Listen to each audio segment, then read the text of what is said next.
and welcome, ladies and gentlemen, to the continuation of the Gone Skipping Racing 2023 Skip Barber Challenge Trophy, as brought to you on the Premier Sim Racing platform, available only on PC, known as iRacing, and sponsored by Musical Money. This series, of course, looking to answer the question of who is the master of the Skip Barber Formula Class machine, or the SBF 2000, indeed aiming to keep the Skippy alive, as it is central to any driver's aspirations, whether it be in the virtual world of motorsport or the real world, as they make their way through the ranks. But today marks rounds 15 and 16 as we find ourselves here in Canada, in the city of Montreal, for none other than the Circuit Gilles Villeneuve. Named after the national hero, of course, in Formula 1, no longer with us, but indeed his family carries on, indeed their legacy in motorsport does, in the form of Jacques Villeneuve. This circuit is an interesting hybrid street road course circuit. Located in one of the three major parks of Montreal, particularly the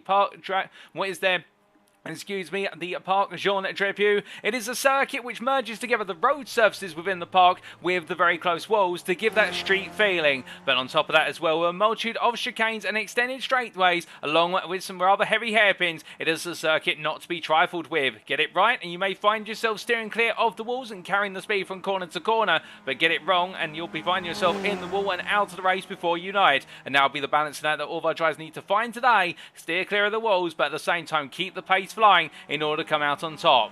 But as we get ready to go racing, you can see the final practice session getting underway in your screens currently. Our schedule for today in terms of British Summer Time, that's BST, or Universal Coordinated Time +1 at UTC +1, is as follows. In just under 19 minutes time, we'll be making our way into our qualifying session. That'll be at 8:30 this evening, 15 minutes in duration with all our drivers out on circuit, and with at least 15 drivers expected to attend today. It's going to be an absolutely packed circuit to be certain, and indeed those 15 minutes will flow by rather quickly. After that, we'll transition immediately to the grid for our first race of the day. That'll be the 20-minute sprint, which marks round 15. All our drivers will be onto the grid there for 8:45, and after that, we'll take a brief 5-minute breather before returning for the grid process as what will be at the round number 16 feature race, 40 minutes in duration, and kicking off at approximately 9:10. And indeed, both races are expected to be highly tactical, with the straightaways around here enabling our drivers to run very close to one another in the slipstream, but also the fact with the multitude of corners and chicanes, being able to blast it out of the corner and get it right may see you break away from the pack and end up steering clear all the way to victory lane. But this broadcast is being brought to you live via an official YouTube channel, and that's being brought to you via TX141 at TX or Paul Walsh on YouTube. And well, who is that individual? Well, allow me to introduce myself. My name is Paul Walsh, also known as TX141 or Britain a Spit, depending on what media you follow me on. Now we bring you all your racing action tonight, and indeed over the entirety of the series, and what a season it has been so far, and we've still got plenty to go. But as we take a look to our calendar, we can see that we're now making our way determinedly through what's the second half of the season. Well, last time out we kicked off the second half of the season with rounds 13 and 14 taking place in Japan at the Okayama International Circuit. That was on the 28th of April, and today is the 5th of May, where we're in Canada for Gilles Villeneuve. After today, in a week's time, we're making our way to Germany for the only visit to continental Europe, and that'll be for the full Nürburgring combined, or the Nürburgring Gesamtstrecke as it's known in its native language, around 17 and 18, and that'll be perhaps the ultimate challenge for our drivers in terms of the multitude of corners, over 100 corners for them to memorise and get right from lap to lap. But indeed, with that combination there, we'll still have 3 more venues to play host to our drivers before the season concludes. And it will be a concluding triple header in the United States of America. For on the 19th of May, we'll make our way back to USA for the state of Michigan, and in particular for the Belle Isle Grand Prix circuit in the city of Detroit for rounds 19 and 20, and that'll be our other street circuit for the season's calendar. After that, in our penultimate pair of rounds, we'll see the drivers make their way to the state of New York for the Watkins Glen International Circuit for rounds 21 and 22. That'll be on the 26th of May, and it will feel as though it's Skip Barber Formula meets NASCAR as our drivers make their way around the high average lap speed circuit, where it's banked corners, it's heavily cambered corners, and indeed it's extended straights, meaning that our drivers will do little to be able to find separation unless a driver makes a key mistake. And then the final pair of rounds of the season, our closure will be at the Virginia International Raceway, or VIR, or Virginia, depending on how you like to name it, and that'll be in rounds 23 and 24 on the 2nd of June. And what a way to wrap up the season with 3 sets of rounds, all in the US of A. And indeed we started off in the USA all the way back in rounds 1 and 2 on the 17th of March at the Charlotte Roval. oval, and we'll be concluding in the same country, albeit we are going international throughout the entirety of the season, but that international tour is gradually coming to a close.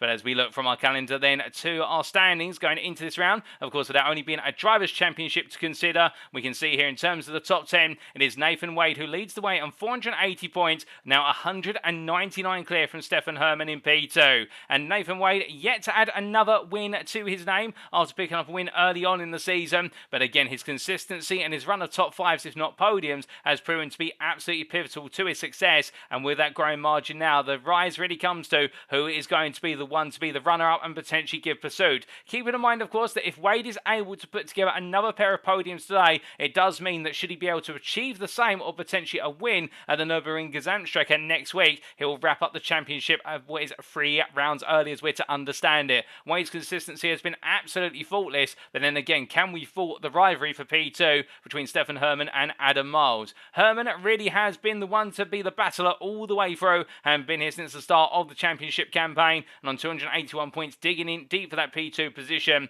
But meanwhile, Adam Miles picking up a double set of wins last time out in Japan, now up to P3, moving from P5 as of the previous round, and now on 272 points. It does look as though that P2 position is heading his way. But meanwhile, Jeff Randall in P402 and 244 points finds himself trying to keep on the heels of the top 3, albeit also steering clear of the rest of the pack, with P5 driver Gordon van den Bergen moving up 4 places as are his performances last time out, and now only 1 point clear of Daniel Tufts, who's in P6. Tufts as well making progress, both van den Bergen and Tufts having great performances at Okayama International, with Rasmus Etvory not in attendance last time out, nor Christian Perez, and therefore both sitting in P7 and P8 still.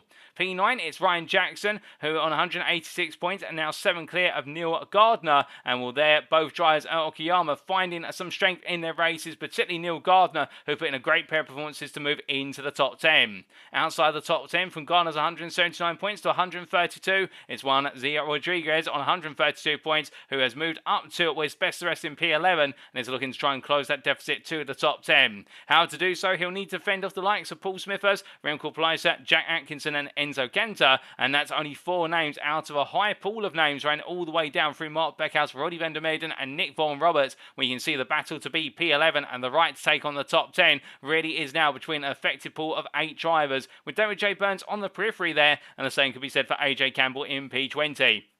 We're jumping back there to Roddy van der Meijden in P17, a standout pair of performances for the Dutchman, and well, for him, he'll be looking to build on that momentum from last time out and carry it through into tonight's races, and could we see him move into the top 15? But outside the top 20, we then come to P21 driver, only a point off of the top 20, and that is Titus de Jong there in what is 82 points, and we're moving up to P21 after his great pair of performances at Okayama relative to his previous season best, and he's moved up to that position in an absolutely determined fashion, with Stefan Krumholz and Terry McGrath both on 68 points, only ahead of one another based on result count, back in the head of Krumholz. Meanwhile, we see Chris Wayne in P24 there on 63 points, not in attendance today due to personal circumstances, but all's well with him. And it was a difficult day at Okayama last time out, but still picking up 11 points ahead of Paolo Anzioso, who stays P25 on 60. It's then Kevin Budgeon at P26 ahead of JT Kopinam, with Clark Williams, Sebastian Holmichael and Ludwig Sau completing your top 30. But interesting points to Sebastian Holmichael, we got to see plenty of battling from him in the mid-pack last time out Okayama, and will he be able to continue that trend tonight in terms of pushing for those top 10 places? Meanwhile, outside the top 30, P31, it's Anders S. Nielsen on 16 points. He's clear of Nigel Easy by a single point, and then we have the trio of Peter van der Noord, Benjamin Harris and Ryan Walker all on 14 points, and Will van der Noord only ahead based on result countback. Mark Rayner in P36 ahead of Tim Bertie, with Dave Devine, Arnold Chabonet and Darren Frattini completing your top 40. And then outside the top 40, but not to be forgotten about, it's Marcel Brunschweiler, Wojciech Butazek and Ollie Pimley. With 43 participants in this series from the outset, well, it has been intense thus far, and we expect that intensity to continue. But the question is, what about our circuit for today? Let's give you a bit of analysis. This is the Circuit Gilles Villeneuve, located in the park of Parc Jean-Drapeau in the city of Montreal in Quebec of Canada. This is a circuit which, as we said earlier, is a hybrid of street and road racing, whereby the circuit map provided by iRacing.com, and thank you to them for their wonderful simulator and of course their circuit maps to go with it. This circuit map perhaps does not truly define define the street circuit nature, and you'll see that in the live pictures. But as our drivers make the way on around the multitude of 14 corners, the key thing you'll find is that the walls are ever closed. There are some limited runoff areas, and also there are some grassy patches, but those grassy patches and runoff areas are very quickly followed up by a wall, and that's why it is felt as though this circuit is naturally a street circuit. But with the wildlife and indeed the natural scenery, that's what also leads to it being rather picturesque in its nature, and also a bit of a road course within it. But you can see that in terms of the types of corners, we've got a variety of chicanes that make up the first half of the lap, along with a rather nasty hairpin at turn number 10 and a number of extended straights, including the run from turns 7 to turns 8 and 9, and also the run coming out of the turn 10 chicane all the way up towards turns 13 and 14, known as the Casino Straight, and then heading onto the start-finish straight out turn 14 to complete the lap and do it all over again into turn number 1. But as our drivers make the way onto a lap, they'll find themselves very quickly having to go onto the brakes into the Raj Descender at turns 1 and 2, when it's the sharp left-handed right-angle corner, followed up by an extended hairpin at turn number 2 with wide open road surface, enabling overtaking opportunities or battles in the run-up towards turns 3 and 4.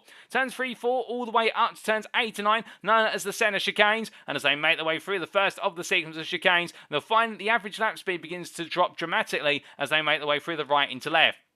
And on through there, and it's their sweeping right-hander at turn number 5, that's followed up by a rather different chicane, a left into right at turn 6 and 7, when the theme there is it's a very slow turn 6 apex, followed up by a winding turn 7 that builds up our driver's speed as they make their way down the back straight up towards turns 8 and 9, which is a more conventional chicane similar to turns 3 and 4, as they clear the chicane sequence and down the left L all the way up towards turn number 10. There into the heaviest braking zone on the circuit, they'll clear the hairpin, albeit there's multiple lines to the hairpin, but the key theme is you need to get back on the throttle as soon as possible and go flat out of the hairpin all the way up towards the Wall of Champions chicane at turns 13 and 14. But along the way, going down the Casino Straight, that's where we can expect the majority of the slipstream orientated battling, indeed fuel saving in the feature race. And as our drivers make the way towards the braking zone for turn 13 and through the right into left chicane they go. Well, the question you may be asking at this point is, why is it known as the Wall of Champions? Well, I do believe it was in the Formula 1 race held here in 1995. We did see 4 world champions in Formula 1 all have contact with the exit wall at turn number 14, and that's what led to the nickname. My dates may be a little bit incorrect, but I do know it was at least 4 drivers who made contact with the wall in a single race event, and that's what gave the nickname, and it has stuck ever since, with the likes of Jenson Button, Michael Schumacher, and many others finding that wall, and also Sebastian Vettel over time. And well, could it claim perhaps 1 or 2 of our drivers here today? None of them want it to happen, but of course it's something we need to watch out for.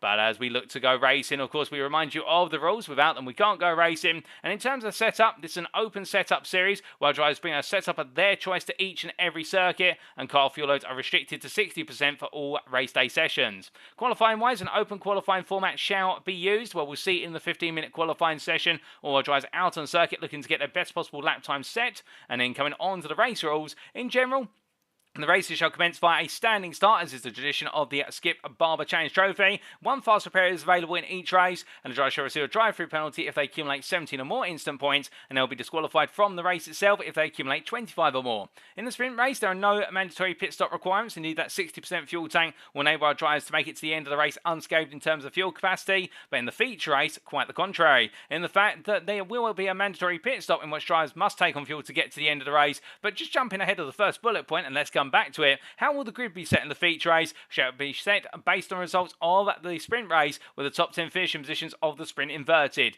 What that means in layman's terms is that the winner of the sprint race will be starting in P10 for the feature race, and we work our way down the finishing order of the sprint to the P10 finisher, who will effectively start on pole for the purposes of the feature race, and in the 11th place finishers downwards for the sprint race, well, that's exactly where they'll start on the grid for the feature race. But that's enough rules, regulation, everything in between. I know what you're all here for. You're here for the racing. And as we make our way back to the live pictures, well, we do look to Adam Miles making his way around on circuit currently, as he gets himself set here with just over 7 minutes left of his final practice warm-up session. And Will Miles, of course, the man to beat right now, really finding the run of form from round to round. And whilst he may have joined the championship a bit later compared to most, nothing has stopped him from putting his mark down immediately as he makes way into the pit lane. And I do believe that coming up behind him is Jeff Randall. But as they make their way down pit row, and meanwhile we look to Nick Vaughan Roberts as he comes down towards his turn number 10 onto the brakes here, goes the Welshman in the number 27 car. And we look forward to seeing how Vaughan Roberts can get on today, as we still got drivers coming to the circuit at the moment. We've got 16 drivers in attendance. We may have a couple more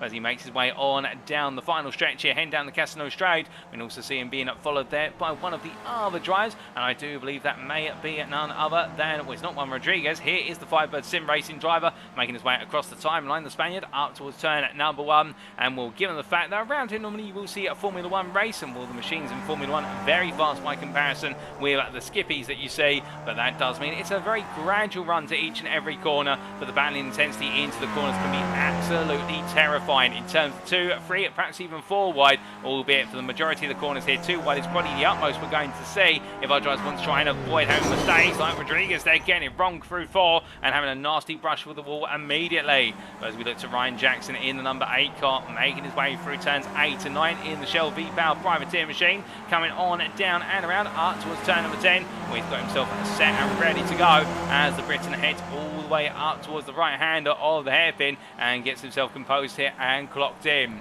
But as we do look to go racing shortly, we do say hello to a good number of you in the YouTube chat, including there Beatrice Bruno Yank, who says woohoo Montreal. And indeed, Montreal, a circuit which is loved by many a spectator for the fact it does create a good spectacle in terms of racing, and I'd have to agree it is a great circuit for racing action. We also say hello there to Dan Schuring, who says go go go Rody, and cheering on Rody van der Meijden. And well, speaking of Rody van der Meijden, at the moment he's parked up in the pit lane. The STN driver not going anywhere currently, but just waiting to go, albeit we can't quite get a close-up of the car there. And then Dan Schuring saying to us in the YouTube chat he's practiced a bit of the races, he can deliver a good race today, and well, we do look forward to seeing how he gets on in the races. But as we also say hello there to Medmo, and that is, I do believe, a good fellow known as Matt Edmondson, who you may have seen, of course, in some other series on iRacing, where he's looking forward to seeing how the skippies get on and loves the Montreal circuit, his favourite circuit on the iRacing platform. That's great to hear, Mr. Medmo, and well, quite the insight there in terms of what makes it your favourite circuit. I'd love to know if you do have an opportunity to let us know. And I think the one thing that we need to watch out for here today in terms of the battles and what Montreal can deliver, well, it's not just the world champions that we see, well, it's JT Kapilin getting very close to the exit wall there. That shows you how close they can get, and also the driver in front of him as well, having a near brush, but also the fact that given the contrast of these machines and the lack of top end speed, it does mean there's going to be plenty of opportunities to battle into each and every corner. In recent years, Montreal has been considered to be a circuit which is a bit processional in higher speed, high downforce cars, particularly in the first half of lap with the run out of turns 1 and 2 and in 2 at the centre chicanes. But here, while drivers having a long time to get to each and every corner sequence, it does mean we can expect great battles under braking, and therefore I think we're going to see at most corner complexes there will be overtaking opportunities arising in short order. But as we do look to Gordon Vandenbergen as he makes his way down the Casino Straight and up towards the final chicane and getting himself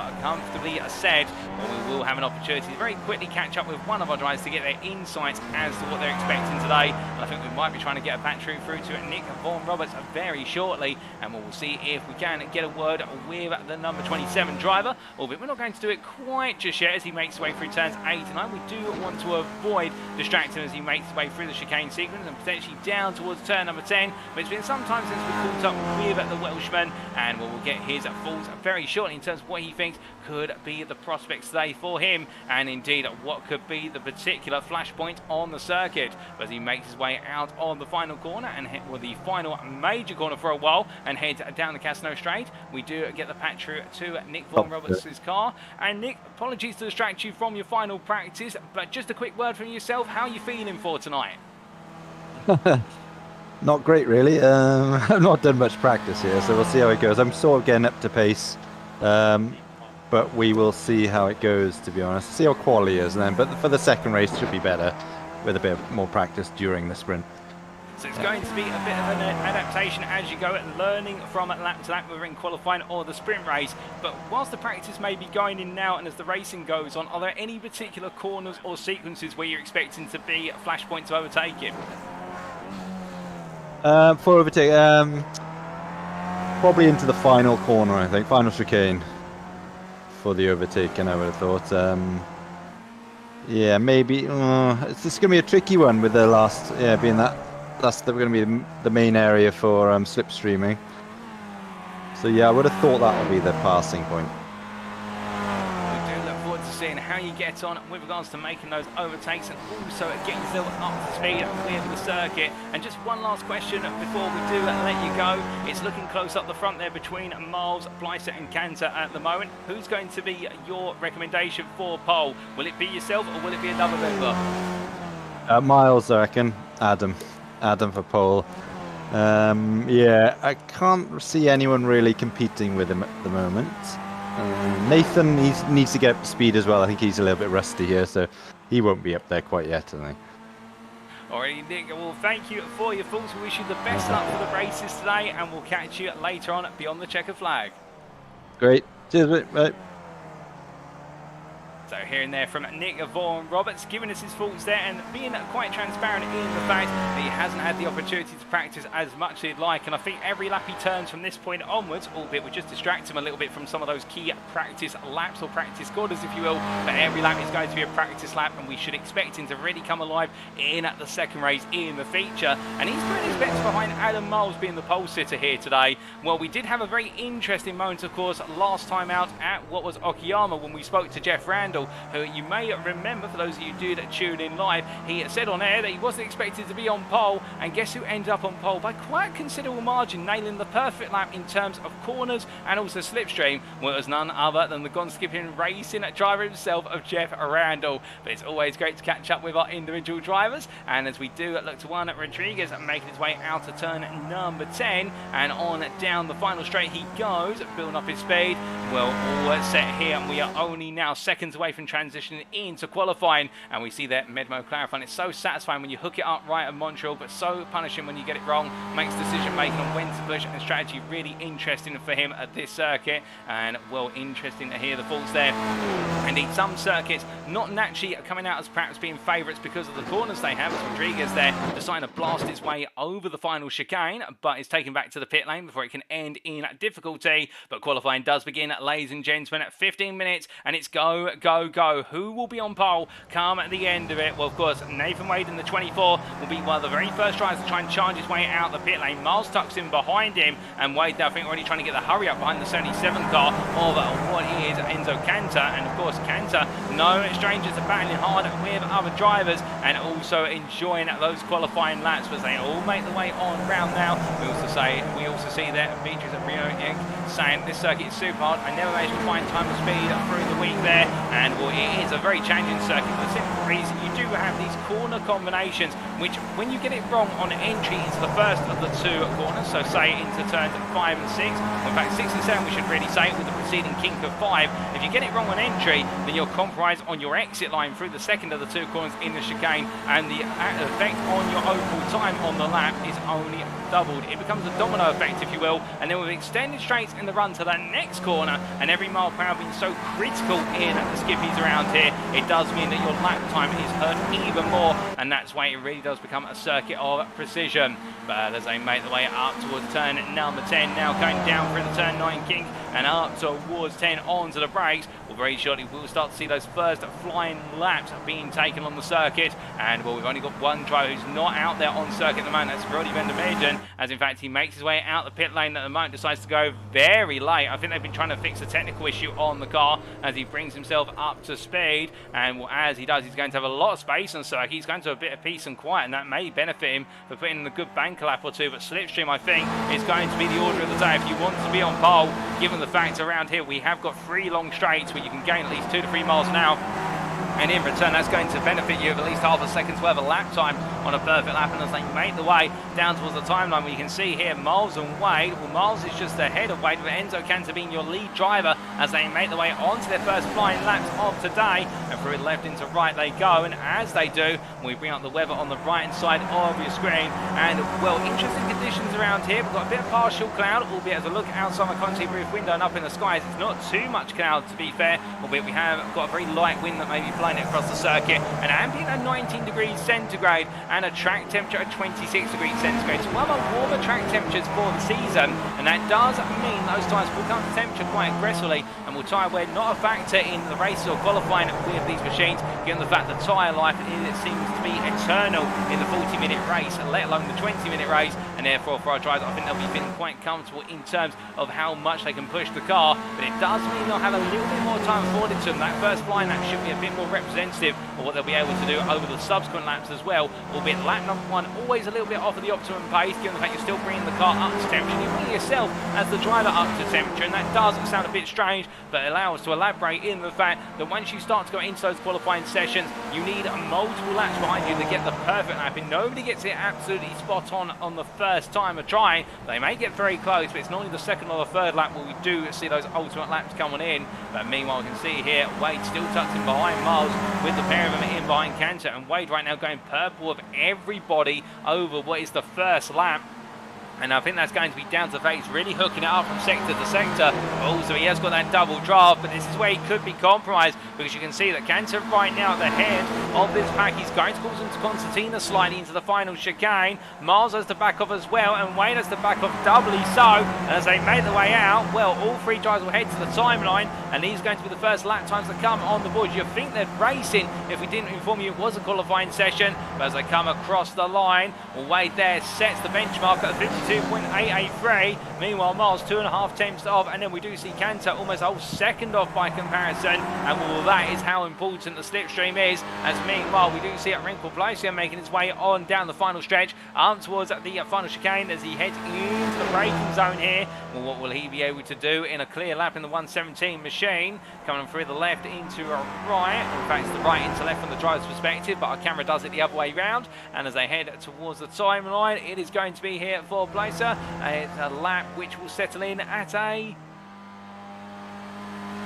I do believe it's not a valid lap from him in the end, so it has not gone on the board, and therefore we won't get a lap time, but he's still got plenty of time to go. Meanwhile, Sebastian Michael goes P12 at 54.759. That's almost 2 seconds off of the pole lap currently, but Michael will be targeting the top 10 in qualifying. That'll be his ambition, given his relative pace in the field that we've seen from the last few rounds. Roddy van der Meijden still making his way down towards the turn 10 hairpin. He's on his first lap, keeping in mind, of course, that he left the pit lane approximately a minute later compared to everybody else, trying to buy himself as much space on circuit, albeit I think also resulting in some technical issues to the car, but weaving from side to side. Van der Meijden not too happy with the feel of the car at the moment, trying to get a bit more temperature in. Meanwhile, Cantor and Miles, well, again, as they make their way out to the hairpin and down the final straight, up towards the chicane they go, and you can see their Wade trying to pick the right driver to back. It's almost as if he's picking the right horse to back, if we use the old saying, as they make their way free wide down into the chicane, where they're going to need to negotiate one over here. And I think all three drivers will compromise laps, and Cantor there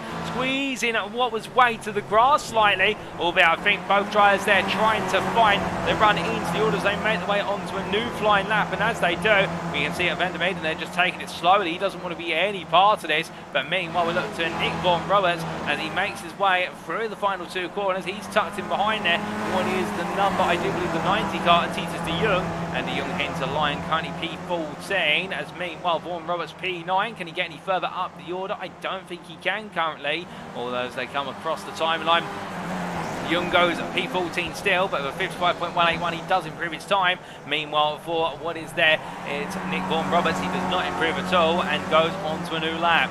As we see the drivers make the way on through, we look to Sebastian Michael, who's trying to improve his money. He's improved in sector 1. Oh, good my lord! And he hits the tyre barrier. Then the World Champions does almost claim him, albeit he is going to have to be towed to bits. There is suspension damage, so that's one knocked up to the World Champions already in this qualifying session. I think we may see a couple more before it's all said and done. But meanwhile, not done yet is Brian Jackson as he makes his way up into turn 6 and 7, coming through the left into right hand, and a little sliding his way off of the first chicane into the second. Of course, you want to slide in these cars, given the fact they have a natural tendency to oversteer when you loosen up that rear anti-roll bar. But in return, of course, the thing about these machines is let them become too loose and you end up having to deal with more and more oversteer, and the car in the end just begins to slide uncontrollably. And we have seen, particularly at the circuits where we do have these medium to low speed chicanes or these rapid fire direction changes, some cars just become so unstable and then they go around at the driver's beckoning. But meanwhile, Jackson making his way down towards turn number 10. He's in a pack of cars here, which consists of what is, I do believe, well, it's Titus de Jong, Vaughan Roberts, and also I think that's Daniel Tuss. In fact, that's not, that's Gordon Roddenbergen in the number 50 car just in front. And as they make their way on down the final stretch now, more laps coming on in from our drivers, and as they power their way on through, we can see the number 90 there, Titus de Jong, just getting nice and close behind Vaughan Roberts, trying to gain a bit of a tow. But meanwhile, we look from them to JT Cabinen, who comes on through the final pair of corners and goes on to a new flying lap, and we ride on board here at Cabinen as he takes us around for a flying lap of the Circuit Gilles Villeneuve. Then across the timeline in towards turn number 1. Brings the car to the right hand side for the initial king and onto the brakes here as he brakes using the escape roads. Get down to second, gliding into the Barrage de Senna as he comes through turn number 2. In first gear, powers out, now starts to make his way back up through the gearbox. Lets the car gradually move to left and then stays to left here as he comes into the turn 3-4 chicane. Onto the brakes here as late as he dares go. Second gear, glides over the apex curves in the 2 corners. Back on the power full throttle as he exits turn 4 and now into the right under turn number 5. Gets close as possible to that inside wall. It sets up the run to the right hand side into the braking zone for turn 6 and 7. Braking hard here for turn number 6. Second gear, chuck the car in and then straighten the car in through turn number 7. There's plenty of room to go with it, plus the runoff area of the exit curve. Gets it nicely set up as he makes his way into 3rd gear, onto 4th gear, and now down towards turns 8 and 9. And here it's about straight line in this gradual bend in the straight up towards the corner. You can see lets the car come out to left on the brakes there under the underpass. It takes a little bit too much speed then as to catch the car in 2nd gear as he makes his way out turn number 9 and onwards towards 10. All the way down he goes in towards the next braking zone. It's going to be a long run here, and that mistake at turns 8 and 9 will be felt doubly so as he now brakes his way in to the hairpin, braking at the 100-metre board or the 2 board on his left-hand side down to first, connects the apex and now back on the throttle, really trying to abuse the preload differential of the car there in order to enact as much rotation on power. And as he makes his way now down the Casino straight, where he's going to have to hope that he's got the perfect exit out of there, because every mile per hour he's lost now on this straight will be felt multiple times as he gets ready to break into the final pair of corners. But coming up to 5th gear in top gear now, making his way up to an excess of 120 miles an hour as he brakes his way on the 100-metre board in to the chicane, coming on through, clashing over the apex curves, avoids the world champions and hits the timing line, and that is a lap of the Montreal circuit brought to you by JT Capeden. And what's it going to be this time? Currently P12, he did improve in subsector 1, but he did not improve, I think, in either of the other 2 sectors, and therefore for Capeden he stays P12 at the moment, with the fastest lap now being in the hands of Nathan Wade, of still by 2.5 tenths over Adam Miles. And we've only got, where's the 3rd qualifying session left of 5 minutes to give you a grand total. And as we do look from our 12th place driver to our provisional pole sitter, well, Wade right now in a long line of cars here, and again we have to remind you this is qualifying. You would think they were racing given the fact they're running all line astern, but this is all trying to siphon slipstream off of one another in order to improve their lap times as they make the way down towards turns 8 and 9. And Nathan Wade right now going faster. He's gone purple in sector 1,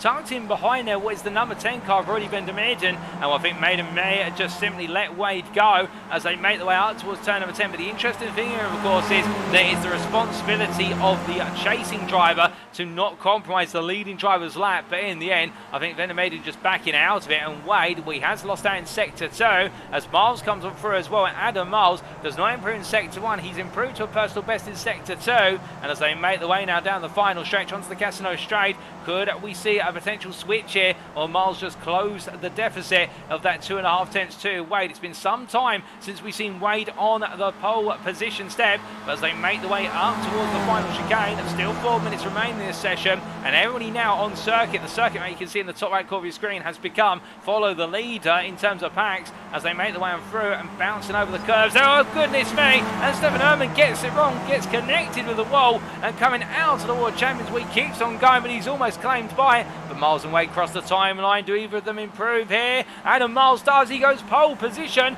by 2.5 tenths over Wade. It's a 52.620. It's been role reversal over a single lap, but 2 more qualifying laps left, we do believe.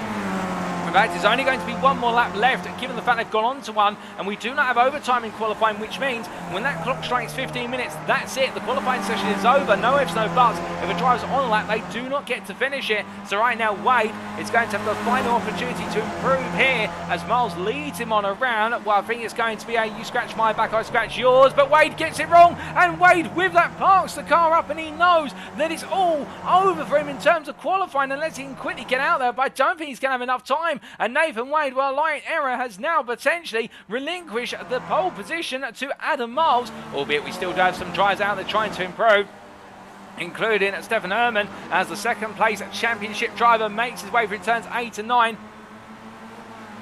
As he does make his way down towards turn number 10, I think the thing for him here is, after a difficult start to lap, indeed having that instant with the World Champions on the preceding one, which will knock the wheels out of alignment, but the rear right will be out of alignment, and as he comes on through, I think in the turbo, Adam Miles, he may be regaining the lap time he's losing from the damage, but I can't foresee him improving drastically here, and he is 6/10 of a pole. He is, however, only what is 300ths of a third place already Van der Meiden. For Van der Meiden right now has really come through the field in this qualifying session after a slow start. Well, to be fair, a slow start has not been how he's ended. He's ended up on a fast finish as he makes his way down the Okayama Straight, and as he heads up towards the braking zone here for the chicane.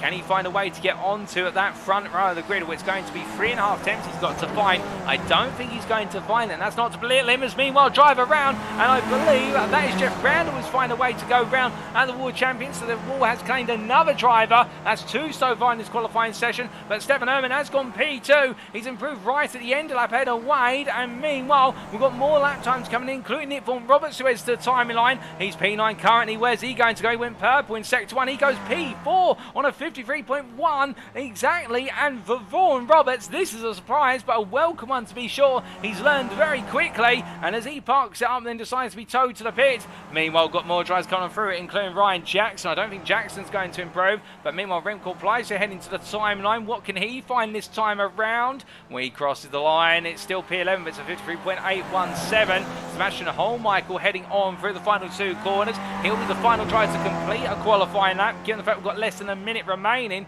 He's improved in sector 1. Sector 2 has not been an improvement. What about sector 3 as he heads to the line? He has improved in sector 3, and it is going to be still P15, but 54.171. He's only 8 thousandths of a Titus de Jong, as Titus de Jong in the pit lane has now made his way back into the garage. And well, with that, ladies and gentlemen, it's going to be an early end to this qualifying session, as we do see Roddy van der Meiden just cruising his way on down, and he's fallen off of the second row of the grid right at the end, given the improvements of Hermann and also what is Cantor and Vaughan Roberts. I think a bit of frustration there for Van der Meiden when it looked all good, but still start on the third row is no mean feat given the closeness of this field. As Daniel Tufts makes his way through the turn 10 hairpin, he'll start P7, and well, for Tufts, we do know he goes extremely strong in the races compared to qualifying. If it's a P7 start, where will he be come the end of race 1? Well, qualifying's complete. Let's head to the grid for our first race of the day. So as our drivers get ready to go for the round 15 sprint here in the Skip Bar Challenge Trophy, brought to you by Gone Skipping Racing for 2023, sponsored by Musical Money. Adam Miles takes pole position by what in the end was 1.6 tenths over Steffen Herrmann, who lines up P2. Behind him on the second row of the grid, it's Nathan Wade and Nick Vaughan Roberts, with Enzo Cantor and Roddy van der Meiden line up on row number 3. Daniel Tufts and Ryan Jackson are on the 4th row, and the top 10 is completed by Gone Skipping Racing's Jeff Randall, joined by Sickhead of Racing's Gordon van den Bergen, and it's Remco Pleiser for IT Racing, who starts on the 6th row in P11, joined by Paul Smithhurst. And then making our way to with the 7th row is JT Kapinen and Titus de Jong, the other RT Racing driver, and well, he'll be starting a little bit further behind compared to his counterpart, and then it'll be Sebastian Holmichael and Juan Rodriguez who make up the final row, starting at P15 and P16 in a difficult qualifying session for Rodriguez, but then again he may be able to find his way through the field as time goes on in the racing. And again, the instant potential around here is quite high compared to some other circuits, given the close proximity of the walls. But that's how the grid lines up, ladies and gentlemen, and as our drivers get ready to go racing, well, they do still have approximately 40 seconds before they see the lights out and away we go. Indeed, they are being given the final warning signals right now, but as everyone starts to occupy their rows, we're just missing what is 2 drivers. In fact, we see our excuse me, that I believe we are missing now 1 driver on the grid, and that is Juan Rodriguez at the back, or I believe also Adam Miles yet to go to the grid, but he does that immediately, and well, the grid is set, and now it's time for the lights.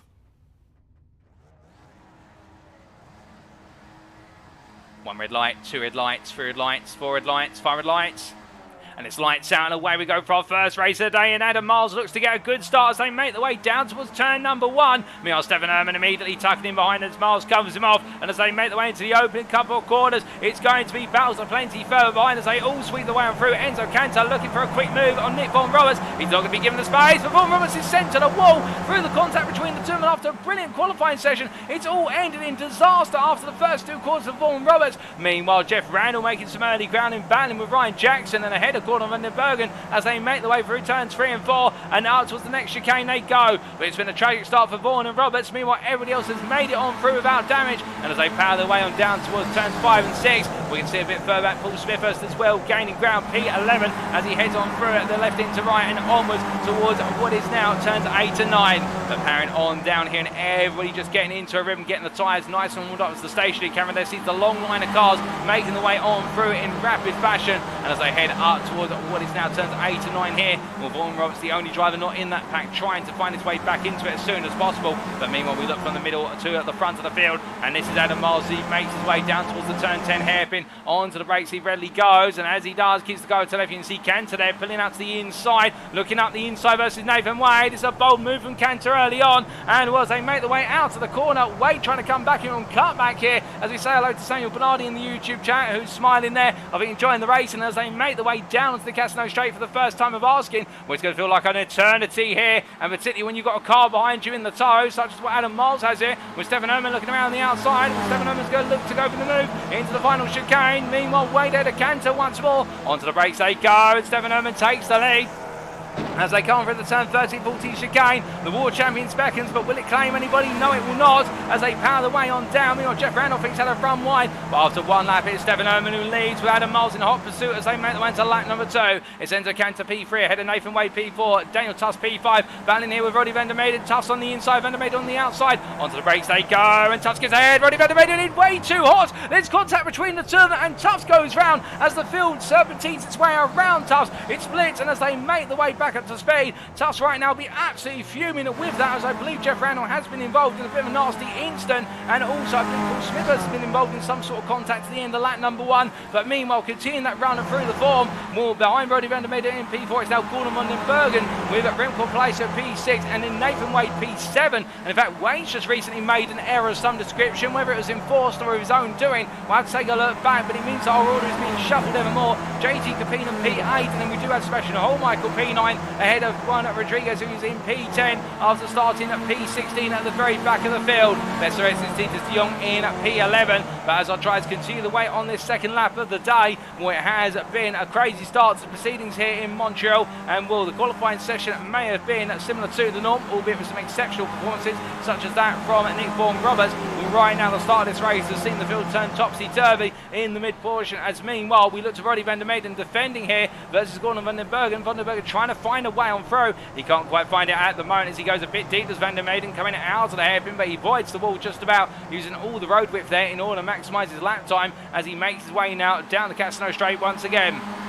We can see already how the top 3 have broken away and really pushing on, as meanwhile Miles and Hermann are exchanging places in the run down towards the chicane, and meanwhile Vandermeiden versus Vandenbergen, as we merge the names together and separate them back out. And what it's going to be Vandenbergen who gets head into P4 as they come on through and go on to another lap. But of course here it's just early exchanges.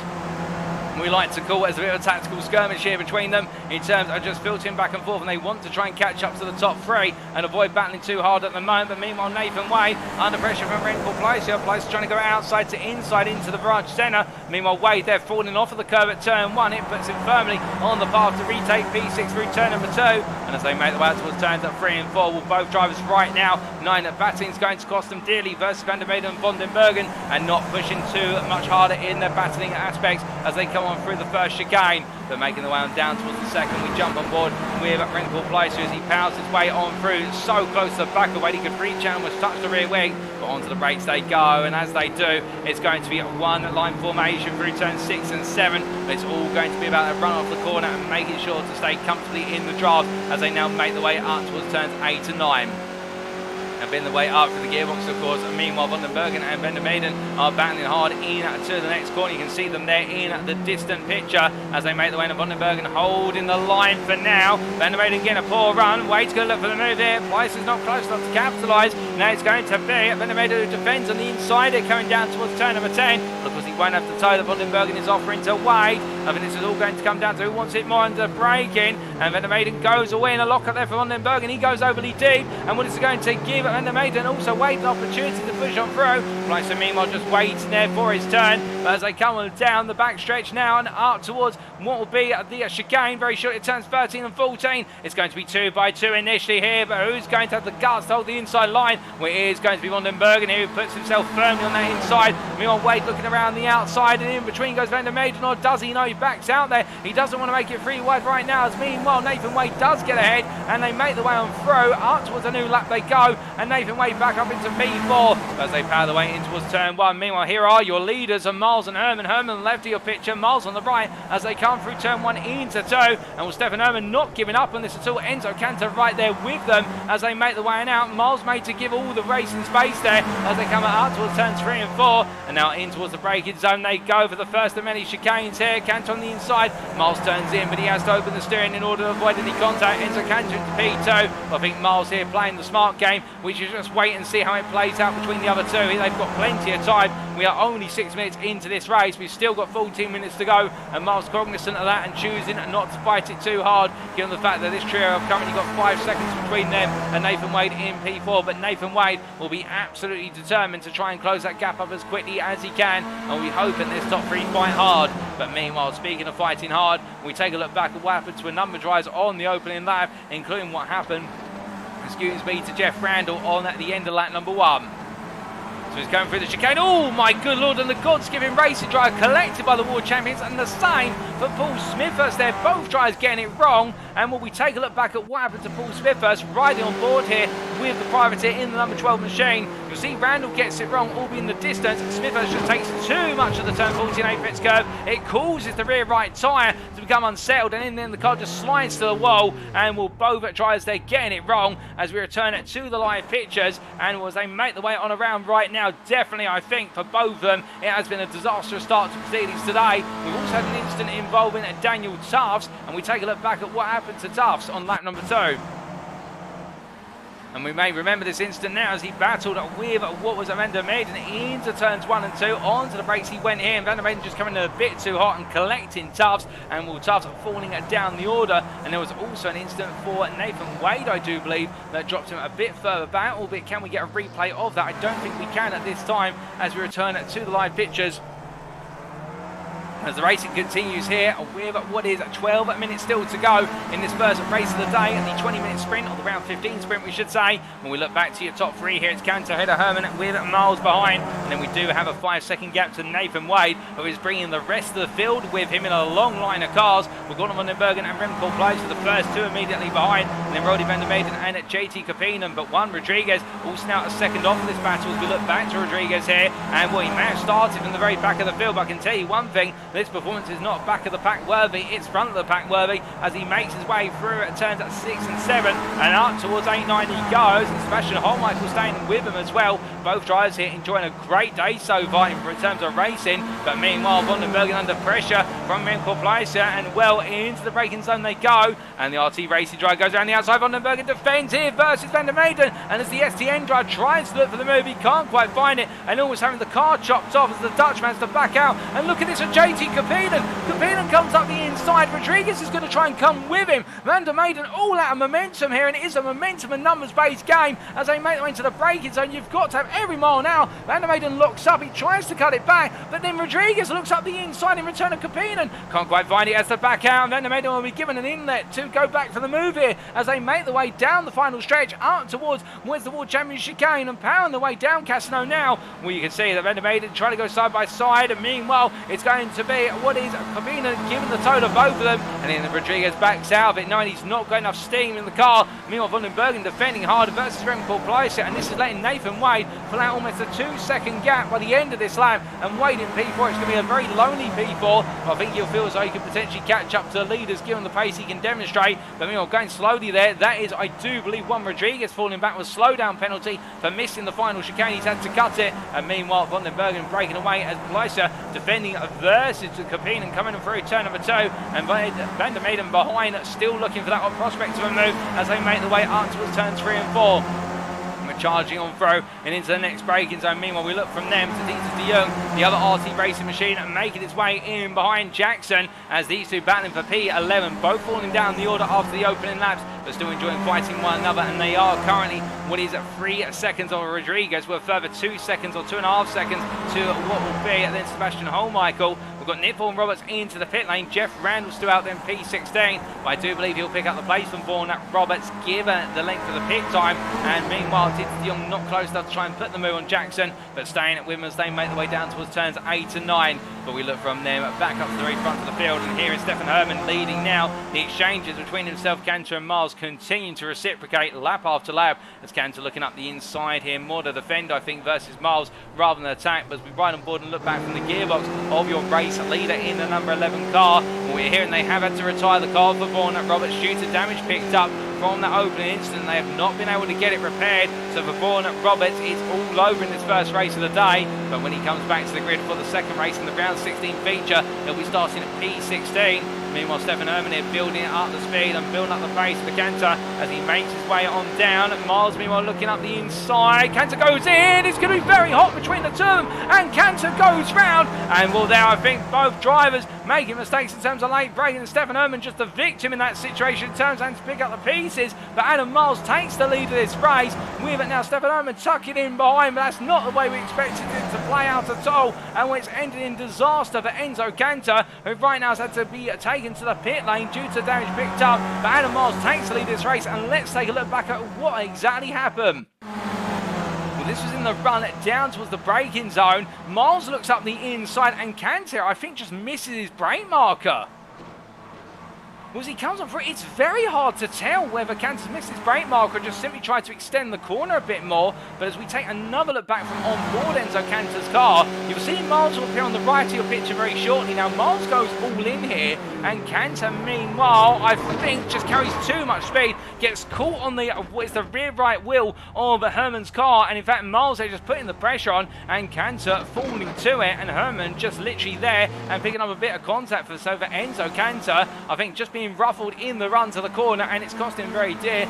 Meanwhile, Adam Miles by comparison, he's taken the lead, but now he's also made it a battle for the lead between only 2 cars rather than 3 as he makes his way down towards turn number 10. But I think that incident may be investigated by the stewards after the race, given the fact it's quite a contentious one. And well, as Miles goes very deep there, well, Hermann's going to get back ahead, but this looks like this may be slightly intentional for Miles, given that he'll be able to tuck back in. Although I say that, but I don't think it was intentional, given that now Hermann and Miles are exactly in a dead heat as they power their way down the Casino straight, both side by side as they come through the kink, and onwards towards turn 13 they go. But Miles inches back ahead eventually, and that goes to show you there by going deep, he has had a better run off the corner in terms of miles an hour in gains into the braking zone. But these two inseparable currently, as me or Nathan Wade 4 seconds behind, is closing still as they head up towards the start finish line.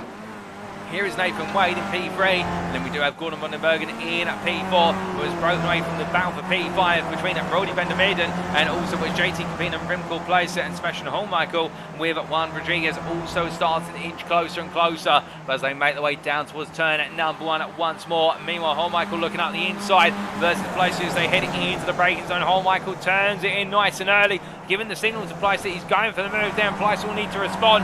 Placer does not feel pressured into it at all, and he just simply holds his line to the inside at turn number 2. Rodriguez falls back in behind. Some very interesting battling grind now in the battle for what is there effectively the P7 spot as they come through the right into left and heading on around here. Still more to come from this trio, I suspect, as they head up towards turns 5, 6 and 7. Through 5 they go. Rodriguez there in the dirt here, almost sliding to the outside barrier there at turn number 5. We've not normally seen that, so I think there Rodriguez perhaps turning a little bit too late and feeling the car just slide away from him. But as they make the way up towards turns 8 and 9, well, right now all staying line astern, and also Ryan Jackson and Titus de Jong, they're still separated by 3.5 tenths on average. But the key thing here is they've actually brought that gap down to the battle to P7 to 3 seconds now. They are closing little by little, and if that battle continues to evolve in terms of the intensity of the fighting, I think we could see Jackson and Titus de Jong right there at the very end trying to claim some more places. And of course, for de Jong right now, there's one thing that he wants of a Jackson as a minimum, and it is that P10 spot, because Jackson, if the race finishes as it currently stands, will be your reverse grid pole sitter for the purposes of the feature race that follows this as they make their way down towards towards the Casino Straight. But meanwhile, we look from the drivers battling for P10 to the drivers battling for the win into the final chicane. Onto the brakes with 5 minutes to go, and Steffen Herrmann on the inside this time. He makes it clearly through. Meanwhile, 3 wide further back here in the battle for what is P4. In fact, it's P5 between Pleister, Cabine and Vandermeiden as they come through. Pleister there on the inside of the trio. Gets it done to hold on, albeit he's still under huge pressure as they make the way across the timeline. And that is going to be Cabine looking up the inside as they make the way in towards the next braking zone. Will Cabine go for it here as he looks on the inside on the right of your picture versus Pleister, who goes outside to inside here into turn number 2. He's given the space. Meanwhile, Sebastian Michael goes all in versus Wes Rodriguez. Rodriguez trying to make the move, but in return, Michael coming back at him as they make the way underneath the trees and in towards turn number 3, whereas Michael holds the position P8 over Rodriguez as they head up towards the next chicane. We're building out their speed once again, and Rodriguez there in a much better run off the corner as he heads into the braking zone. Rodriguez has got to be careful because you can see there more and more he's getting much more speed out of turn number 4, but it's cost him a lot of run through turn number 5, almost going to the wall again. I think Rodriguez will be wary of that. He's just trying to see how far the limits of the car will go, but of course you push hard enough, the car will bite you back in the end as Michael here looking up the inside. In fact, that's the outside into turn number 8 on to the rates. Can't quite find it versus Vandermeiden as they come on out to the right into left-hander and making the way down towards turn number 10. Well, right now they stay as they are, but you can imagine a move is coming at some point. It's either going to be going forwards or backwards for Michael. He'll be hoping it's what is the former, not the latter. But of course his rivals will be thinking the other way, and as they make them onto the brakes, Vandermeiden once again locking up. He does seem to be very prone to the front right locking up in this circuit, very punishing on brakes, given the number of heavy braking zones that it's associated with, and arguably Montreal now more of a power circuit given its latest configuration compared to a technical circuit, given the extended straights and also those braking zones into the chicanes. But still, as we see the battle here raged off for P5, they won't be thinking about power, they won't be thinking about technicality, they'll be just thinking about getting the move done. And JT Capino falls in behind Wrinkle Placer with 2 more laps remaining. Given the remaining time of this race, we will see a grand total of 11 laps turned here under race conditions in our first race. They go on to lap number 10, it's the penultimate lap, and as they do, meanwhile, race leader Adam Miles continues to hold Steffen Herrmann at bay, with Hermann there behind him, but not able to get any further in this fight at this time. And it does seem as though Adam Miles may have all the cards up his sleeve right now, with Nathan Wade still 3.5 seconds back, not closing up. And then we do have P4 with Gordon van den Bergen, a very comfortable P4 at the moment, a lonely P4 at that, but he has broken away from this battle for P5 between Pleister, Capine and Vandermeiden, Rodriguez and Michael as they make the way out to turns 3 and 4 and down towards turns 6 and 7 they go once again. But as they come through this time, Pleister under pressure. Meanwhile, you can see there Rodriguez again so close to the wall. Surely next time he's not going to be in the wall given the run or the rhythm that we've seen, that pattern that's emerging. But meanwhile, Placer here continues to keep Capino at bay. Albeit I think Capino's just trying to find one more opportunity to make things go his way, but he won't really want to do it now. He wants to do it on the final lap. That's where it's going to matter most. You've really got to pick your spots for overtaking as they come on through turns 8 into 9. And as they do, well, they stay as they were. We jump on board here with Capino as he makes his way down into turn number 10. Now be on his way in towards the next braking zone. He does have Vandermeiden with his 2 attempts behind and not really looking for a move into the braking zone. Capino, meanwhile, all in there, goes for a nice early apex. This is going to give him a better run out of the corner initially. But Pleister there, no fault in his lap either in terms of the way he's approached and exited that hairpin. So it's going to be equalised, but of course Capino now has one thing that Pleister does not have, and that is the benefit of slipstream from the car in front. And as Capino looks up the inside here, well, I think this is going to be said and done for this time around, but of course it's the next lap where it's most critical. Capino gets into P5 and we can see Vandermeiden thinks about it but decides not to go for it, and will next time around, will it be the same when they come across the timeline, because it's final lap now for everybody at beckons. And here's your race leaders as they make their way into turns 1 and 2, and Adam Miles just keeping Steffen Herrmann at bay as Hermann right there with him. Meanwhile, Renkel Pleister looking for the return move here for P5 versus JT Capino. On the inside, goes a little bit deep but gets the car stopped just in time, and as they make their way out of turn, Pleister there goes even further deep out of the corner. That's going to cost him a bit of run up towards turn number 3, but Capino not able to get on the inside to challenge it as they make their way into the braking zone and overtake it into turns 3 and 4. A very challenging prospect in these cars because it is a very shallow line in towards the turn 3 apex. It looks wide open for 2 wide, but in actuality it's a 1 wide corner unless you're fully able to get ahead before you really get into that braking zone. as they make their way through 67. This is when more opportunities start to open up as they all coming out. It looks like it's going to be the status quo for now, but meanwhile we look to the leaders here as they come through turns 8 and 9, pound their way on down, and as Miles makes his way here out towards turn number 10, it's going to be one hairpin and a long run that could separate the difference. Now, does Miles bank on him having the better run, or does he potentially release the position here to Hermann to come back at him? Well, I think he'll want track position authority. Hermann goes intentionally as deep as he can, and that will mean that Hermann now is going to have a huge overspeed in the run down the Casino Straight as they power their way up through their respective gearboxes here. It's going to be a drag race into the final chicane. Nathan Wade still 3.5 seconds behind, but as they make the way on to the final stretch here, it's going to be Miles on the left of your picture, Hermann on the right of your picture as they pass on our stationary cameraman. Hermann gets a nose ahead, but Miles has got the inside line. And two wide, they'll go into the chicane. They'll give one of them enough space, but Miles takes the authority. He takes the lead back, and as they clear the corners, I think that's going to be it. For as he powers his way to the line, Hermann's there. He's in the toe, but has he got long enough to be able to do it? Miles will be willing the car on here as they make the way towards the checker flag, and it's Adam Miles who wins by a hair's whisker out of Steffen Herrmann P2, Nathan Wade P3, and it's Gordon van den Bergen who will very shortly come on through to take P4 as he crosses the line, and then in the medley behind, it's going to be JT Capino, which is P5 ahead of Roddy van der Maiden, with what is Juan Rodriguez P7, Remco Pleister P8, Sebastian Michael P9. Brian Jackson completes the top 10, and with it that's a reverse grid pole for the Briton, and then Titus de Jong best the rest P11, just missing out on the reverse grid pole, head of Daniel Tuss P12, Enzo Cantor P13, and it will be Paul Smithhurst who comes on through to take P14 as he comes to the timeline in what has been a difficult race for the Briton, but he's still got one more to go as he comes on through, and then shortly in approximately will be 30 seconds time we will have Jeff Randall crossing the finish line. But here he is, and after that incident, the world champions on lap number 1 alongside Paul Smithhurst. You can understand why the 107 driver at this point just wanted to get to the car to the end and then move on to the next race, given how it went wrong before it really got started. But heading on through here, still delivering a finish in every race that he can, and that's what it's all about. When you can't win, still get the car home. There could be points available, and of course it gives you time to get ready for the next race as the Gone Skipping Racing driver comes to the timeline. It'll be P15 as he finishes, and Nick Vaughan Roberts the only retirement, P16 with 6 laps to go. But as our drivers now make the way into the break session of 5 minutes before we head to the grid for our second race of the day, here is the finishing order for our first race of the day, of course subject to any stewards' inquiries, and I think there may be some.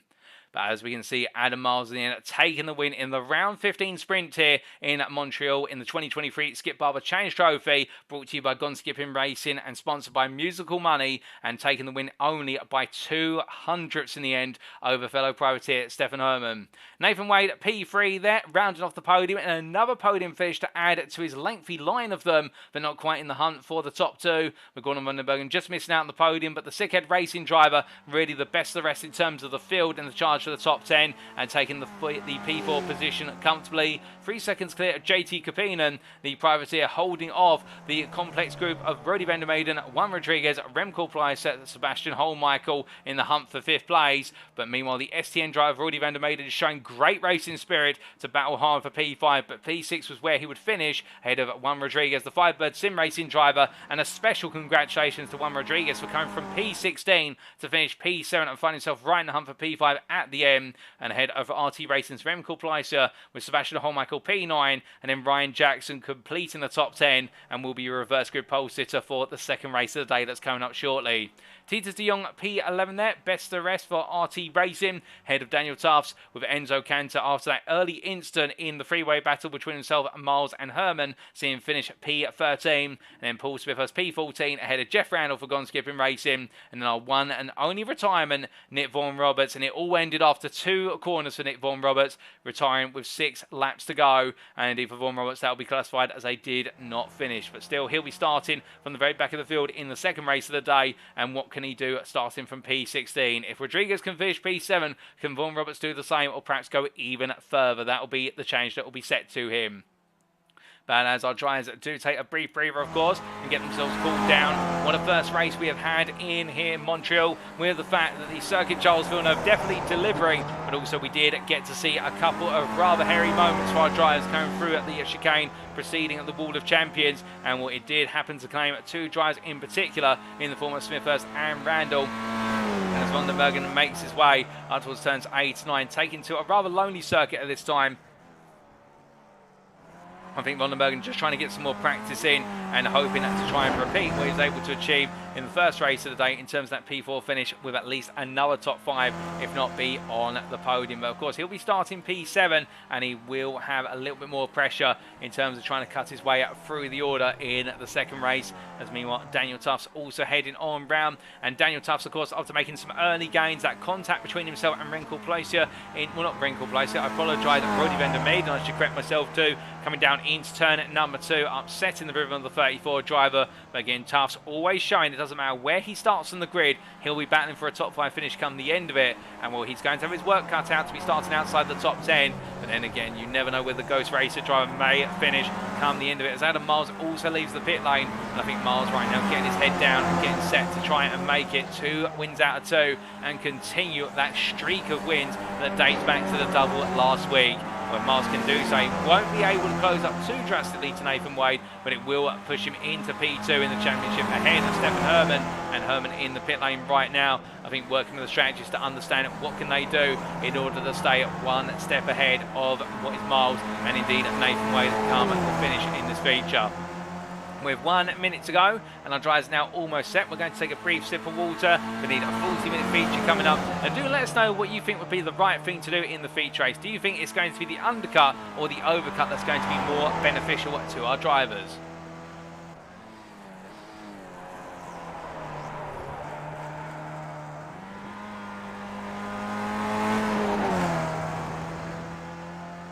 As we do take a quick sip of water there, I do apologise, ladies and gentlemen. And with hay fever season coming on here, with the spring going into summer in the United Kingdom, and it being an allergy I do suffer from, it does give me quite a sore throat from time to time. But as we do look to Nathan Wade, just gradually cruising his way on down what is there, the run into turns 3 and 4. I think Wade just getting the car out there. He's going to park it up very shortly down the escape road. And well, I think feeling as though everything is set now for the 24 driver, and indeed all in measure now in terms of the fact he's going to look for another podium as a minimum, but see if he can go even further and make it a win. And well, it has been some time, as we've said many a time, since we have seen Nathan Wade take to the top step of the podium. But the warm-up is set, ladies and gentlemen. The 5 minutes has concluded, the checker flag is out, and now very shortly our drivers will be making their way to the grid for the round 16 feature.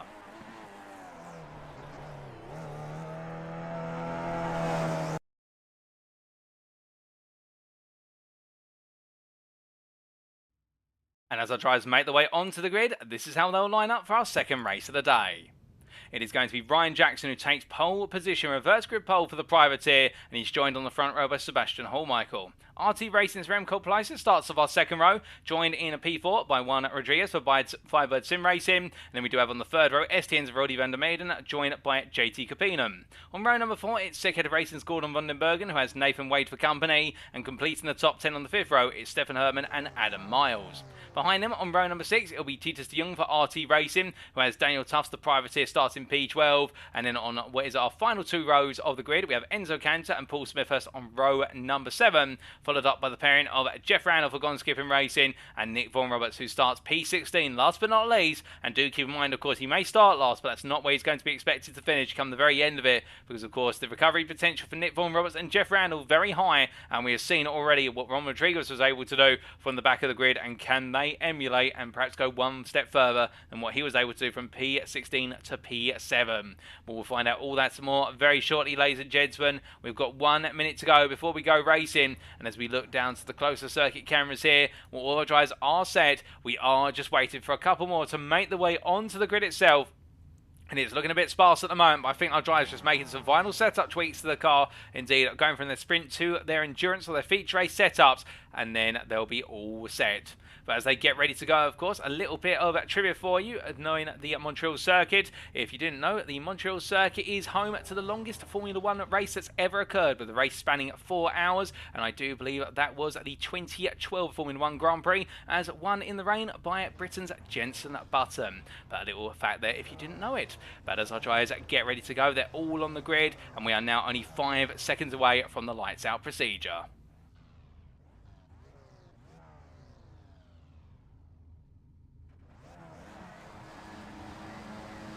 And as the lights go on, it's 1 red light, 2 red lights, 3 red lights, 4 red lights, 5 red lights. And it's lights out and away we go again for the second race of the day as our drivers set off for 40 minutes of racing action here at Montreal. Ryan Jackson gets a good start as they make their way down towards turn number 1, but Sebastian Holmichael immediately looking to go on the offensive into the opening corner, but is this too early? I think it is. He backs it off, and in return, Remco Pleiss and Juan Rodriguez. Well, Pleiss is going around the outside. Rodriguez defends hard on the inside, and this is going to cause the field to stockade up towards turn number 3. Now, will they settle it down here? I think they will. Rodriguez on the inside, he puts it back onto the racing line. But as they all come on through, we haven't had any major incidents thus far. Everyone's made it from the first 2 corners intact, and as they make their way through turns 3, 4, up towards 5, 6, 7.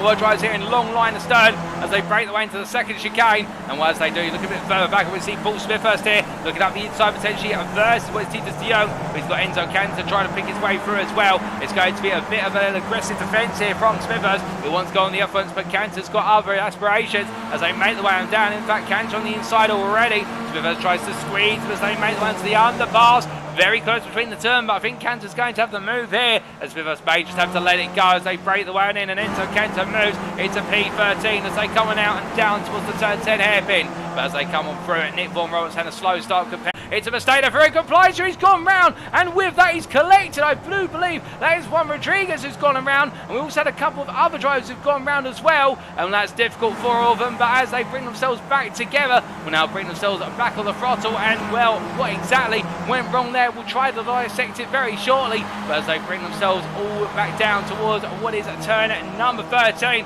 it's definitely gone wrong for Remco Pleiss. Nick Von Roberts comes on through, and meanwhile, as the leaders come on through, with turns at 13 and 14, they'll make their way onwards towards turn number 1 once again on lap number 2, and well, this is exactly your order after 1 lap of racing. It is Ryan Jackson who leads by 7/10 of a second gap over Sebastian Holmichael P2. Nathan Wade follows up in P3, followed by Gordon Vandenberg at P4. Vandenberg is keeping close to the back of Wade as they make their way through turns 1 and 2, and there's T. Kapinen and Steffen Herrmann, followed by what is there? Oh goodness me, Sebastian Holmichael goes deep at turn 2. He almost loses the car, and as they make their way out of turn 2 and up towards 3 and 4, well, right now the number 69 driver there falls back to P7, and it means that Nathan Wade's now P2, Vandenberg following, and JT Kapinen's P4, Steffen Herrmann P5, Daniel Tuss P6, Daniel Tuss gaining 6 places since the start of this race, Sebastian Holmichael P7, Adam Miles P8, and then we have Paul Smith as P9 ahead of Enzo Cantor P10, with best there is Titus de Jong at P11. As they come on through what is turns 6 and 7, we did have coming to the pit lane very early Roddy Vandermaiden and also Nick Von Roberts as they'll call back up to the back of Juan Rodriguez. So this field is starting to condense back together, and it means that with it we are going to see even more battle in action here in the early stages. Speaking of which, as we can see there, it is with Steffen Herrmann trying to look for the move as they make the way on through turns 8 and 9 once again. And as they make the way on out there, Steffen Herrmann has got ahead of JT Kapinen for P4 as they power the way on down. It's going to be even further moves coming here as Kapinen now trying to come back versus Steffen Herrmann on the brakes. Can't quite find it. Meanwhile, Enzo Cantor coming in like a missile, very hot, and there's contact with Nathan. Well, in fact, that's with Sebastian Holmichael, and Enzo Cantor there. Well, I think he might have run out his 9 lives already as he rejoins, and well, that's Remco Pleiss who tries to go around the scene of the incident, but in the end finds the way with Enzo Cantor meeting him halfway as they make their way back up to speed now. But it's a difficult one. I think Enzo Cantor really at the brunt of a number of incidents here today. He's been involved in a few, and I think for him and the other drivers he's been involved with, it's going to be a few meetings in the steward's room afterwards. But meanwhile, Nick Von Roberts makes his way on a recovery up to P11 already with everything that's happened in these opening 2 laps, and as they make their way through 13 and 14 into the pit lane comes Juan Rodriguez. I think with some damage to the car, he'll try and get that repaired as soon as possible. But Von Roberts makes his way down towards turns 1 and 2, and as he does make his way into the braking zone, well, for the Welshman here, just keeping his cool and carrying on as he makes his way into the braking zone with Holmichael there staying with him, but Von Roberts starting to break away. And of course, keep in mind, Von Roberts was on the second row of the grid in terms of qualifying, so he's got a lot of pace at his fingertips here. He just needs the opportunity to show it. But as he builds his way back up towards turns 3 and 4, meanwhile, we do have an opportunity to take a breather from the live action and take a look back at what happened on the opening laps. Started, of course, with Von Roberts in the run through the opening corners. This is into turns 1 and 2, and I think Ron Robertson is going to run off circuit under braking. Oh, goodness me. And to turn the car onto the apex grass there at turn number 2 to avoid contact with Kansas. That's what happened to Vaughan Roberts, and a slowdown there for his troubles. And then we take a look back at what happened to Juan Rodriguez and Roddy Bendermaiden, and this was in the run down towards turn number 10 on the open lap onto the brakes, and Rodriguez here, well, what was looking to be a smooth run, but in the end it was the car in front that went round, and that was Remco Pleiss who got it wrong in the RT racing machine. And well, in the end, Roddy Bendermaiden coming into the seat of the incident behind Juan Rodriguez. We ride on board with Bendermaiden's perspective now, and this is what he saw. And of course, under braking here, you'll see the RT racing machine start to go round. It just snaps loose under cold tyres, and then Bendermaiden tries to take evasive action, but in the end makes haste into Rodriguez's side. I think he was tapped, Bendermaiden, by a car behind. And then a little bit later we had a further incident, of course, for what was Sebastian Michael. This was on lap number 2. He was in P2 at the time, chasing down race leader Ryan Jackson into the first couple of corners. I think he's going to go overly deep. Well, the rear of the car snaps loose under braking, goes round, but he collects it in time. Well caught there by Sebastian Michael. Got it off of the racing line before the whole field came on through, but then it was only to get worse into turn number 10 on this lap as he made his way on down, and well, into the braking zone he went. Watch for Enzo Cantor, rear your picture on the left, onto the brakes. Cantor comes in very hot, collects the side of Michael, and in the end Paul Smithers comes on through, and will Michael Cantor coming together, being connected, and then of course it was all wrong from there for what was Remco Pleiss, who made haste with what was the contact of Cantor. But as we do return to live pictures, those have been your big incidents on the opening 2 laps. We've still got plenty of racing to go, and indeed we've had an incident for Paul Smithers, which we'll try and take a look at as soon as we get a bit of a replay footage for it. But as our drivers continue on through, we have just been informed that there was a slight drop in the broadcast connection recently, and if you have noticed that on the YouTube broadcast, we do apologise for that, and hopefully the broadcast is now back up to shape. But intermittent technical issues can occur every so often, but hopefully those technical gremlins will stay away from this point onwards. But as we do see Steffen Herrmann, I should say, confusing with Sebastian Michael for a brief moment, making his way out of turns 8 and 9, up towards 10 he goes, on the power all the way down and in towards the next braking zone. Well, Hermann here now just keeping his cool and carrying on. He's got Vondenbergen behind, but he's got a major opportunity here to potentially chase down another win, albeit Ryan Jackson looking quite comfortable, as meanwhile Nick Vaughan Roberts looking to try and move inside the top 10. He's going to try and look for a move, I think, versus Michael, but it won't be here. It will be in the run up towards the World Champion chicane as he makes his way on through, and will right now just staying close but not trying to make any moves at this time.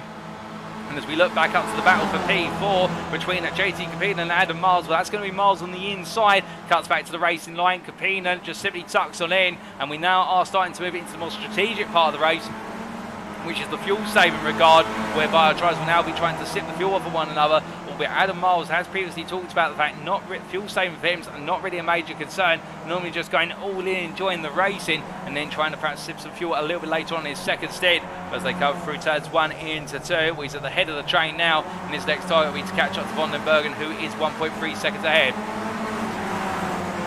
Making the way up towards turns 3 and 4. They all settle into line formation into the next braking zone. We ride on board with Daniel Tufts in the number 34 machine as he heads on out the corner. And we're hearing that Juan Rodriguez has had to be towed to the pit lane. We're not quite sure what's happened to Rodriguez, but he has fallen down a P15. And both he and Smithers both are lapped down. We will try and get the replay of what happened to Smithers very shortly. We focus for now on Tufts riding on board with the Briton as he makes way out to turn at number 6 and 7, and up towards 8, 9 he goes on the back stretch, powering his way up through the gearbox here. Steffen Herrmann's got back into lead ahead of Jackson, and well, I believe there has been a slowdown penalty being given to Jackson for cutting the corner somewhere. But meanwhile, Tufts here not able to look for a move versus Kapinen, and just staying here right in the toe, and I think we might hear a lift.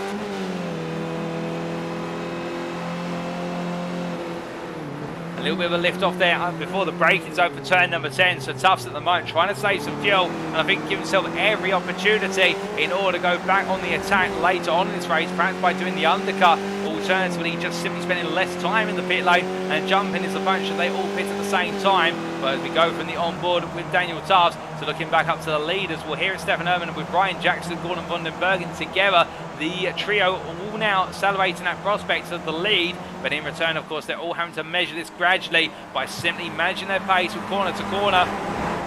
And as they all come close there to the World Championship, you can see the top 7 all taking a very similar line. That risk versus reward as they power their way down towards turn number 1. And as they head into the braking zone, we can see Vandenbergen looking up the inside here versus Jackson. Jackson defends, but Vandenbergen comes on through. Jackson back on the inside into turn number 2. And there's nothing between them as they make their way through the right-hander as they head up towards turn number 3. Well, Jackson here definitely showing right now he's not afraid to get his elbows out, but Vandenbergen making a mastery of turn number 2. And as they make the way through 3 and 4, Vandenbergen does get ahead, but this gives Hermann an opportunity to put 7 tenths between him and his rivals. But as we look back from the rear of Vandenbergen's car, will Jackson try and come back and improve 5 into 6, 7? Well, I think if Jackson does, he's going to be sending it from a long way back, and that's going to be a first class stamp and then some, as we're hearing that Smith Hurst's car still in the pit lane being repaired. Rodriguez, meanwhile, they've had to retire the car. The Firebird Sim Racing machine, 2 damage to continue, so we may have 2 retirements on the cards here.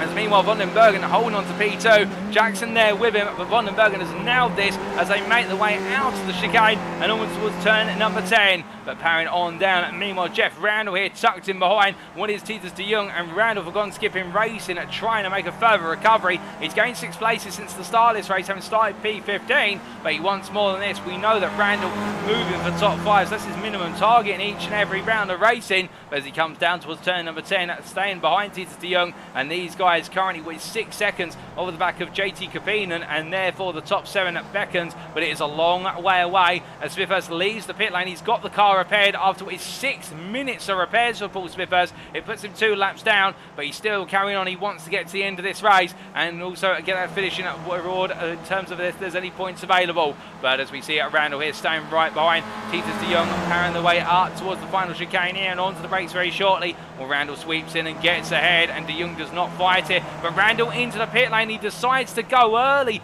into the pits, and well, is the undercut the right thing? We believe this may be our first official pit stop of the day, as set by Jeff Randall, and well, I think he may set the tempo for other drivers to come in, including Remco Placer, who comes in the 117 drive for RT Racing, makes his way down pit lane. Meanwhile, as they head on through, we look to your leaders here, and Steffen Herrmann still leading ahead of Gordon Vandenbergen as they head out of turns 3 and 4, with Vandenbergen continuing to essentially usher in an order that's trying to find their way past him. All but is Jackson and Miles. Daniel Tufts is a further 2 seconds back, and there you can see Daniel Tufts making his way to the rear of the picture, and now coming into turns 6 and 7, but he's got JT Kapinen for company as he comes on out to 7 and down towards what is their turns 8 and 9 he goes. All the long group of cars at this point all getting themselves set and ready to battle on the brakes, but Vandenbergen still feeling comfortable further up the road in P2, and I think just keeping everybody at bay. And will Tufts and Kapinen, if they can close up to this fight for P2, it's suddenly going to erupt into a 5-way fight rather than a 3-way fight, and that's going to be an absolutely tantalising prospect for us tuning in, of course, and also for what is Miles, Tufts and Kapinen. They'll all be itching to try and make the progress. But heading down into turn number 10, we can see Nathan Wade there, P7 currently in the 24 driver, of course, having to steer clear of some major incidents on the opening laps, but just keeping his head down and carrying on. One of the fastest tries out on circuit so far will be having to use more fuel in order to close up, given the fact he is running without a tow, and therefore that could come back to hit him later on in the race. But as we're hearing that, what is Jeff Randall and taking it stop, a 12.2 second stop for Randall. Remco Place at a 12.0 second stop. So that's the pit time we're expecting, around 12 seconds, if not a little bit shorter or longer. But Nathan Wade comes on in. He's decided to react, I think, to the pit stops we saw earlier, and also the fact he's not really making any more progress at the moment. Meanwhile, speaking of progress, this is Adam Miles looking up the inside of Jackson into turn 1. Jackson falling now to where's the 3rd place championship driver going into this pair of rounds. Miles gets ahead as they make the way out and up towards turns 3 and 4 they go, and as they do, well, both drivers now heading on down towards the braking zone here, but Miles gaining another position onto the brakes quite comfortably here. I think feeling as though it's just a gradual ascent through the order. His next title will be Gordon Vandenbergen, and we know that Vandenbergen are not going to just give the place away, and the same for Steffen Herrmann, but Miles already very acquainted with Hermann from race number 1 today, and well, could we see more of the same in this second race, given the fact we've got plenty of time to go, but still the big quandary of strategy needs to play its scores, and will Miles try to go earlier compared to his peers, or will he go to the same time, or will he go later? Well, meanwhile, as we look to Sebastian Holmichael making his way out of the pit lane, he's taking his one and only pit stop for today in terms of fuel. That's Enzo Cantor in front, and Cantor, of course, involved that into turn number 10 on what was lap number 2, and right now ahead of Michael, we believe that Cantor will need to take on some fuel in order to get to the end of the race, so he will have to make another scheduled stop. And as they make their way in towards turns 6 and 7 for Sebastian Michael, he'll have the toe of Cantor, and will, based on qualifying, we would expect that Cantor is the faster driver by at least a couple of attempts on laps, as Michael will be able to tuck him behind and use the pace of Cantor to give him a bit of a boost from lap to lap, and that may just help him close up some time to his rivals in that battle to be just in the bottom end of the top 10. But meanwhile, as we look from them back up to the battle for P3, this is Jackson versus Vandenbergen, and Vandenbergen falls in behind Jackson as they make their way up through the final chicane here, and as they head on to what for them it's now lap number 9. It's a contact to the wall for Jackson, and with that, what's going to happen to the car now? It's going to be damage to the rear right suspension, and Ryan Jackson will have all the wind knocked out of his sails there as he makes way towards turn number 1. But for Jackson, that was a near brush with death to his race today, and as he makes way through turn number 2, Vandenbergen there defending through 2 after locking up through 1. Jackson just steadily follows him on through, but now both drivers there on the ragged edge. I think Jackson having to also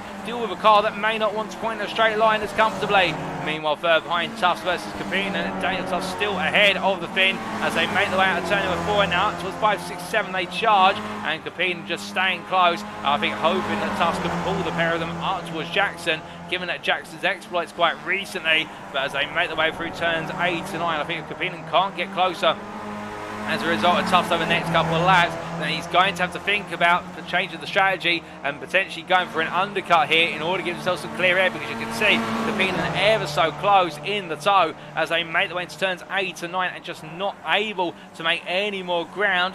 Meanwhile, Vandenbergen with another lockup, as we're to understand it, in the battle for P3 versus Jackson as they head up towards turn number 10. And with Vandenbergen, he's really pushing those front brakes at the moment, and I think it's only going to be time before a mistake may beckon if he pushes them even more, given the fact those brakes will go hard, but they will not go forever in terms of tolerating lockups. But as they make their way out to 10 and through the kinks of 11 and 12, you can see right now the race leader started to bunch off into 3 distinct packs, with Steffen Herrmann pulling Adam Miles along, and then Gordon Vandenbergen and Brian Jackson together, and then you have Daniel Tufts and JT Capinen, and then it is a 9-second gap to Tisa de Jong in P7. But we have had pit stops for a number of drivers who will factor their way back into this, including the likes of Roddy Vandermaiden and Nathan Wade, who are running P8 and P9 respectively, and could Jeff Randall also get into the mix? As we do see Herman making his way on towards the timeline. Well, Miles there within 1.5 tenths as they head on through. Just stays there, does Miles, not really trying to entertain any moves. Miles is doing as much fuel saving as he can here by the looks of things, and also making sure not to disrupt Herman's pace, so that way they don't fall back towards Vandenbergen and Jackson. It's a very tactical race right now. Nobody really wanting to make moves as they can afford it, because for making moves you're going to be losing at least 3 to 4 attempts on the lap that it's made on, in terms of that move and how you're running off racing line, and in return the pack in front, or indeed those drivers are already pitted, gain as a result of it. But meanwhile, whilst everybody started to calm down a little bit before we get to the halfway point of the race, but we do have a couple of incidents to take a look back at, including what happened to Paul Smithhurst on lap number 3. As he made his way into turns 3 and 4, coming through the left-hander 4, I think it's going to be contact to the wall. It's a glide along the wall, and for Smithhurst in the end, I think with the damage he's picked up, the car's just gone on around, and for Paul Smithhurst it has been a disaster of a day and not one to remember. But meanwhile, we also had an incident for one at Rodriguez, and what exactly happened to Rodriguez? And this is on lap number 3 as well, making his way out of the pit lane. And I think he's going to walk off track there, contact to the wall, and will that contact damaging the left side suspension. And I think for Rodriguez, having to park it later on in the lap after the damage picked up. And indeed, that was a way to end up the race before it got started after the pit stop. But as we look back to the live pictures now, well, meanwhile, Steffen Herrmann charging on down towards turns 13 and 14 again here as we now make our way into that second half of the race come the end of the next lap. But Miles looks up the inside here, and could this be a change in tone from Miles? Does he know something we don't? And he does, which is he's coming into the pits. Steffen Herrmann meanwhile goes on. Miles has to slam on the brakes, just hitting the pit limiter line in time, but Steffen Herrmann goes on to lead this race. Gordon Vandenbergen still out there, Ryan Jackson as well. Daniel Tufts into the pits from what was P5, and JT Capinen follows zoom in. So our top 3 are staying out there. Meanwhile, the other 3 in that top 6 group coming on in. What does Titus de Jong do? He stays out there as well. So the Dutchman for RT Racing decides to go ever longer. And now it's only 4 tries out there yet to take what we suspect is at least 1 pit stop, if not their strategic pit stop in terms of one they're mandated to do for fuel concerns. But as Miles begins to make his way out of the pit lane, it's a 12.32 second stop for the Briton as he brings himself back up to speed and coming on through the right-hander pit exit line onwards towards turn number 2 and on. He's now going to think it's going to be push, push, push here. Qualifying laps are going to be necessary if he wants to jump Hermann and take the lead of this race. We're going on through the first chicane because he's got to give himself time to bring the car back up to temperature. Those tyres, whilst the stationary time is only 12 seconds, they do lose quite a bit of tyre temperature. They build it up quickly, but he's just got to make sure not to push the tyres too hard in the first instance. And as he comes through the left into right-hander of turns 6, 7 and up towards 8, 9 he goes. Miles now finding his groove and getting very comfortable, but heading onwards towards the next set of corners. Meanwhile, we do look to Rimpool Placer, who chasing Arthur Sebastian Holmichael. They're fighting for P12 on track, and as they come through the right king of 5 and up towards 6, 7, it does look as though Holmichael just keeping Placer comfortably at bay at the moment. Although I say comfortably, 4 attempts is not a comfortable margin in actuality, given the propensity for the slipstream around here. But I think he'll take what he can, will Holmichael, as Placer stays with him as they head up towards turns 8 and 9. Heading down towards the next braking zone. Meanwhile, we look to Gordon van den Bergen in P2, and he has got over the back of Brian Jackson still. Top 3 make the way, and we can see that Steffen Herrmann stays out. So does van den Bergen, so does Jackson. So they believe that going long is the right call. Well, I can tell you at the moment that Adam Miles is in clear air in P5. He has got nobody around him for 7 seconds either side of him, and therefore if Miles is able to put in qualifying laps, indeed the lap that was able to put him on par, if he's able to get close to that in terms of perfection, then we may see him jumping Steffen Herrmann. And will Hermann on that previous lap of 53.88 is about the right lap he needs to be able to manage the time. Meanwhile, we can see to what is Titus Young sets the personal best in P4 at 54.580. We won't know about Adam Miles' pace until he completes the next lap, given the fact the lap he's just completed will be compromised by the time he's spent in the pit lane. But meanwhile, fastest lap of the race goes to Nathan Wade, who looks up the inside of Tufts into turns 1 and 2, and Wade not leaving anything behind here. It's a quick move, and the privateer, your championship leader, makes it count as he makes his way out of turn 2, up towards 3 and 4. Well, we'll have a look back at that move very shortly, as meanwhile, Remco Placer has tried to make the move with Sebastian Holmichael, but he hasn't found it still, and still waiting for another opportunity. But as Wade makes his way through turn number 5 and up towards 6 and 7 in the pursuit of Van der Meijden, we take a quick look back at how Wade made the move for P7. Well, this is in the run on towards the next lap, and indeed into the braking zone of turn 1 on the inside there, and just dances his way on the inside under braking, and says it's all said and done, and Tufts not putting up too much of a fight there. I think relying on the fact that Wade right now may be faster, and he can be pulled by Wade up to the competition that lies ahead. But as they make the way on through turns 8 and 9 down towards 10, well, Wade here now having to deal with Van der Meijden, and Van der Meijden has been looking very fast all day here, and also able to defend quite capably as they make their way down towards the turn 10 hairpin. Van der Meijden just holding the outside line.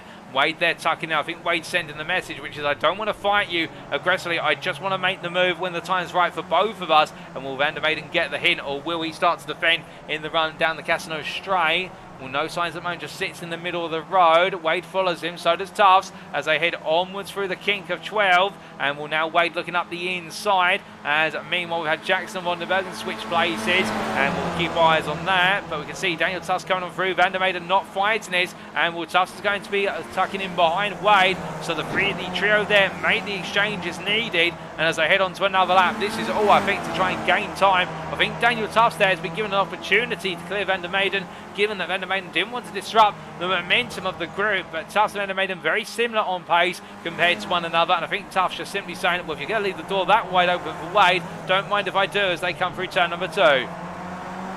But coming out and up towards 3 and 4 once more. They've still got another 16 minutes to go. It's a long way to go in this race in terms of consistency, and we've still got 4 drivers yet to play the strategy cards in terms of Hermann, Jackson, Van den Bergen and de Jong, the top 4 on the time on the left-hand side of your screen. But as we do look here from the battle for P7 between Tufts and Van der Meijden, and back to Sebastian Holmichael and Remco Placer.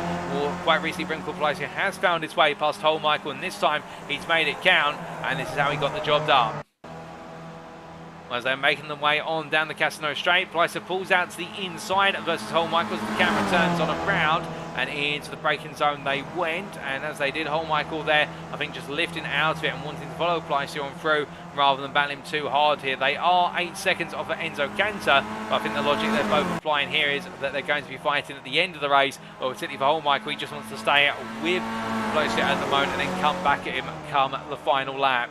But as they make their way onwards towards turns 8 and 9, we look from there to Ryan Jackson, your second place driver still. And in fact, Jackson into the pit lane, and following is Vandenbergen. I think Vandenbergen was thinking the other way. It was a slow entry from Vandenbergen compared to Jackson, who was absolutely committed to the cause there. And as they make their way on down the pit lane, well, Steffen Herrmann stays out. What about Titus de Jong? De Jong into the pits as well. So Steffen Herrmann will be the only driver out of the leaders to go on to what is at least a 14th lap without his first pit stop, and his one and only pit stop we'd hope today, given the fact they're only scheduled to make one stop here for fuel. But as we can see, our drivers are getting parked up. Meanwhile, Adam Miles makes his way down towards turns 1 and 2, and for Miles over the last couple of laps, he has been lapping at least 2 tenths a lap faster than Steffen Herrmann, and he makes his way on through to take P2. Meanwhile, Jackson makes his way out of the pit lane. It's P3 at the moment, but where's Nathan Wade and Gordon Vandenbergen? Vandenbergen comes on out, and Nathan Wade, meanwhile, rejoins P5 in the sequence. So Nathan Wade has made time, but he has not made the place on Vandenbergen or Jackson. So now for Nathan Wade, it's going to be push comes to shove, and he's really got to push hard in order to try and move for a podium finish, because Jackson and Vandenbergen are not going to let this go as they make their way up towards turns 6 and 7, and Wade will now be presented with a challenging task as he makes his way in to the next chicane. He's got Daniel Tufts for company right behind him. Tufts literally glued to the back of him as they make their way out to turn number 7. We're right on board the rear of Nathan Wade's car, looking for the gearbox back to the front of Tufts' machine, and the 34 car looking ever menacing as it just follows closely behind, waiting for an opportunity to strike. As they make their way down to the brakes, you can see Tufts there, a bit aggressive on entry, just trying to poke the nose in, not able to find a spot, and into the end backing out. I think also sending the message to Wade, which is, I'm not just here as a piece of furniture in your rearview mirror, you are going to have to keep an eye on me because I may go for it. And Wade in return now just holding the natural line into turn number 10 as he heads into the hairpin. As they make their way out to the corner, they're different lines to the two of them. You'll notice how Tufts taking a more symmetrical U-shaped line compared to Wade, a much more jagged V-shape, but it's worked out for both of them. Wade actually getting the better launch out the corner as they make their way up towards turns 13 and 14 by the King at 12. But as they power their way on down, Vandenbergen only 3 tenths away, so Wade will be getting a significant tow here as they head in towards the braking zone for the World Champions chicane. Wade very close there, Vandenbergen just taking his line, and Wade compromised to a degree, albeit he's going to have a better run off the chicane. And as they make their way across the timeline, Wade peels out to what will be the inside for turn number 1. Tufts follows him. Will Tufts make it 3 wide? Surely not as they enter the braking zone. No, he waits. Meanwhile, Wade down the inside line. Tufts simply looks at the space, but Vandenbergen sees it's coming. He lets Wade go, but not Tufts, who's made to go round the outside if he wants to get this done. Vandenbergen gives him the racing room on the outside there, but they power their way out their respective gearboxes and head up towards turn number 3. 2 wide into the chicane they go, but it's going to be Tufts who backs out. There's Vandenbergen shows once again it's only 1 wide at the turn 3 apex. They head up towards turn 6 and 7, but a classic move from Nathan Wade on Vandenbergen for P4, and now Wade only 1 place of being on the podium. But as they come through turns 6 and 7, meanwhile Vandermaiden closing up to this battle very gradually here, with the fact they're taking time out to one another, and the Dutchman for STN not giving up here indeed. He's got his fan group tuning in on the YouTube chat, including that Dan Schuring, of course. And as right now the number 10 driver makes his way down the back stretch and up towards turns 8 to 9, he'll be pushed forward. He'll be galvanised by the support he's got, and no, the top 5 finish is only 2 seconds off in the distance if he's able to get there. But meanwhile, we look to Vandenbergen versus Tufts, and will Vandenbergen have to battle with Tufts into turn number 2. Tufts was left to the wayside, but now looking around the outside, Vandenbergen tucks back in. Tufts gets the better run out of turns 8 and 9, and with that Vandenbergen a small lock-up, I think that's going to compromise his run for the remainder of the lap. Meanwhile, Steffen Herrmann, so look at my contact box window, is into the pits after 15 laps on his first stint. And where will Adam Miles factor in all of this as Miles makes his way on down the Casino Straight?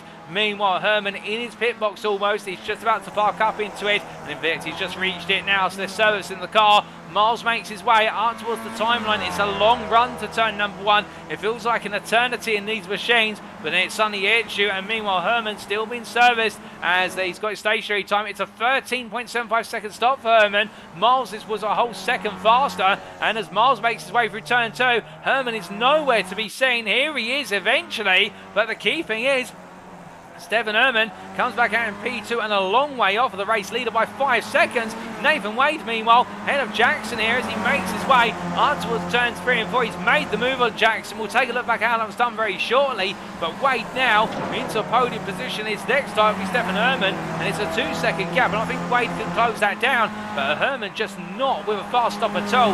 One of the slowest stops we've seen out there. I think he's had to take on extra fuel, given the fact he's been running out front for so long. And therefore, he wants to try and have as much fuel as possible to go hunting at the end of the race. But I think with that, he's lost the opportunity to go for the win unless Miles is running on critical fuel at the very end. Of course, we never know. And with 10 minutes to go, anything's possible here in Montreal, and indeed in the Skip Barber Challenge Trophy for 2023. We've seen it in these feature races where a lot of drivers do underfuel to gain track position initially, but then they have to start backing off and they enter that panic mode on the last lap when it's all about trying to find that last little bit of fuel to save. But as we continue to watch Wade here holding off Jackson and Tufts, we ride on board the rear from the gearbox to the 24 in P3, and Jackson looks up the inside into the turn 10 hairpin. It's just as much defence as an offence, trying to keep Tufts behind. Jackson there gets his nose in, but Wade simply says, well, that's all well and good, but I'll just get the better run off the corner. And as they make their way on towards the Casino Straight, you can see there Tufts now trying to get alongside Wade, giving Tufts the slipstream there. This is to get the two of them to fight one another. A small benefit to Tufts means now that Tufts will start to get ahead in the drag race. And as they make their way out towards turn at number 13, we can see now Jackson starting to get close in the toe here. It's going to be too wide under braking. Tufts with the authority on the inside line. Wade turns in, Tufts gets ahead, and Jackson backs out. And Tufts moves up to P4. Wade holds P3, and it's all said and done for now as they make their way up towards turn number 1 once again. Meanwhile, Vandenbergen now trying to come past Jackson, looking through the kink on the inside, onto the brakes into turn 1. He'll be on the outside there versus the number 8 car. But Vandenbergen around the outside and gets the door shut beautifully coming into turn number 2. And Cornel Vandenbergen really showing a command of overtaking here and also defending at the Montreal circuit. He may not be leading this race, but I can tell you one thing right now, I think he's leading for many of us with regards to the fact how he's placing the car so well from corner to corner. But he's still got Jackson there with him as they make their way through turn number 5 and up towards 6, 7. It's not over yet, but Vandenbergen definitely having a strong showing. But as he makes way through the turn 6 and 7 chicane, we do have an opportunity to take a look back at what happened for P3 between Nathan Wade and Ryan Jackson. Well, this is in the run down towards turn number 1, and I think Wade will look up the inside. Jackson not able to close him off from outside to inside into 2, and Wade just taking the position there. A very quick, smooth move from the number 24 driver. As we return to our live pictures now, drivers continue to charge on here with limited time remaining, and indeed with that time remaining now, of course, the question is, have they got enough fuel to get to the end? Do they feel as though they can push a little bit further? And well, for the likes of Sebastian Holmichael, he'll be wanting a top 10 finish in the number 69 machine, and it's very definitive black, silver and pink purple livery as he makes his way on behind in the run to turn 10 versus Wrinkle Placia. And will the RT Racing driver trying to bring his teammate Titus de Jong into the mix? You can see the other RT Racing car in the rear of the picture as they come into turn number 10, and de Jong right now not quite on the pace of Placia and Holmichael. In fact, that last lap, de Jong was 0.8 of a second slower on the lap, and it does look as though here the battle for P10 is creeping off into the distance. But as they make their way down towards turn at number 13, we have had the 3 retirements of Paul Smith first, Nick Vaughan Roberts and Juan Rodriguez. We had 16 starters, 13 still in the race. Enzo Cantor into the pit lane. We suspect there may have been a pit stop on the cards for Cantor, given his early stop to repair the car. Meanwhile, Vandenbergen still defending versus Tufts. Tufts trying now to really extract that P4 from Vandenbergen's hands. But the thing is, number 50 driver here is not going to let it go at all. And as they make their way up towards turns 3 and 4, we jump on board with Daniel Tufts as he comes up through the right into left-hander. And let's just see where he can potentially gain an advantage. As they come through turn number 5, I think it's going to be neutralised here. No real opportunity for Tufts. But what he can try and do is set up a good run out of 7 in order to go on the offensive into 8, 9. Van den Bergen there brings it together through 6. A little bit of a wobble coming out of 7. He's aware of it because Tufts right now having to see that Van den Bergen bringing the car to the right side, and also Van den Bergen trying to break the toe initially in the build up towards turns 8 and 9. Onto the brakes they go in the underpass, and Tufts just waiting there. Van den Bergen goes a little bit deep. That's going to cost his line. Tufts gets a better run out the corner, and as they power their way down towards turn number 10, well, it's going to be a good run from Tufts, but I don't think he's got a long enough run here unless he sends it. It's going to be a 10th that's the difference into the braking zone, and well, Tufts just simply waits his turn. And I think here, being wise to the fact they've got a long straight coming, and if he can exit the corner within 3/10 by the time they get to the World Championship chicane, he'll be well within attacking distance. But up the gearbox as they charge it onto the Casino straight, and well, they're only going to be doing this another 3 times after this lap. They've not got long left in the day, albeit that 5 minutes will feel long. But Tufts here with the overspeed, he'll get ahead naturally versus Van den Bergen as they power the way on down. Jackson also there starting to encroach. He's picked up a double toe, but Jackson can't try and get into the place and interfere as he has to wait in P6 as they come to the end of this lap. What is another 3 remaining then. They go on to lap number 19 under race conditions.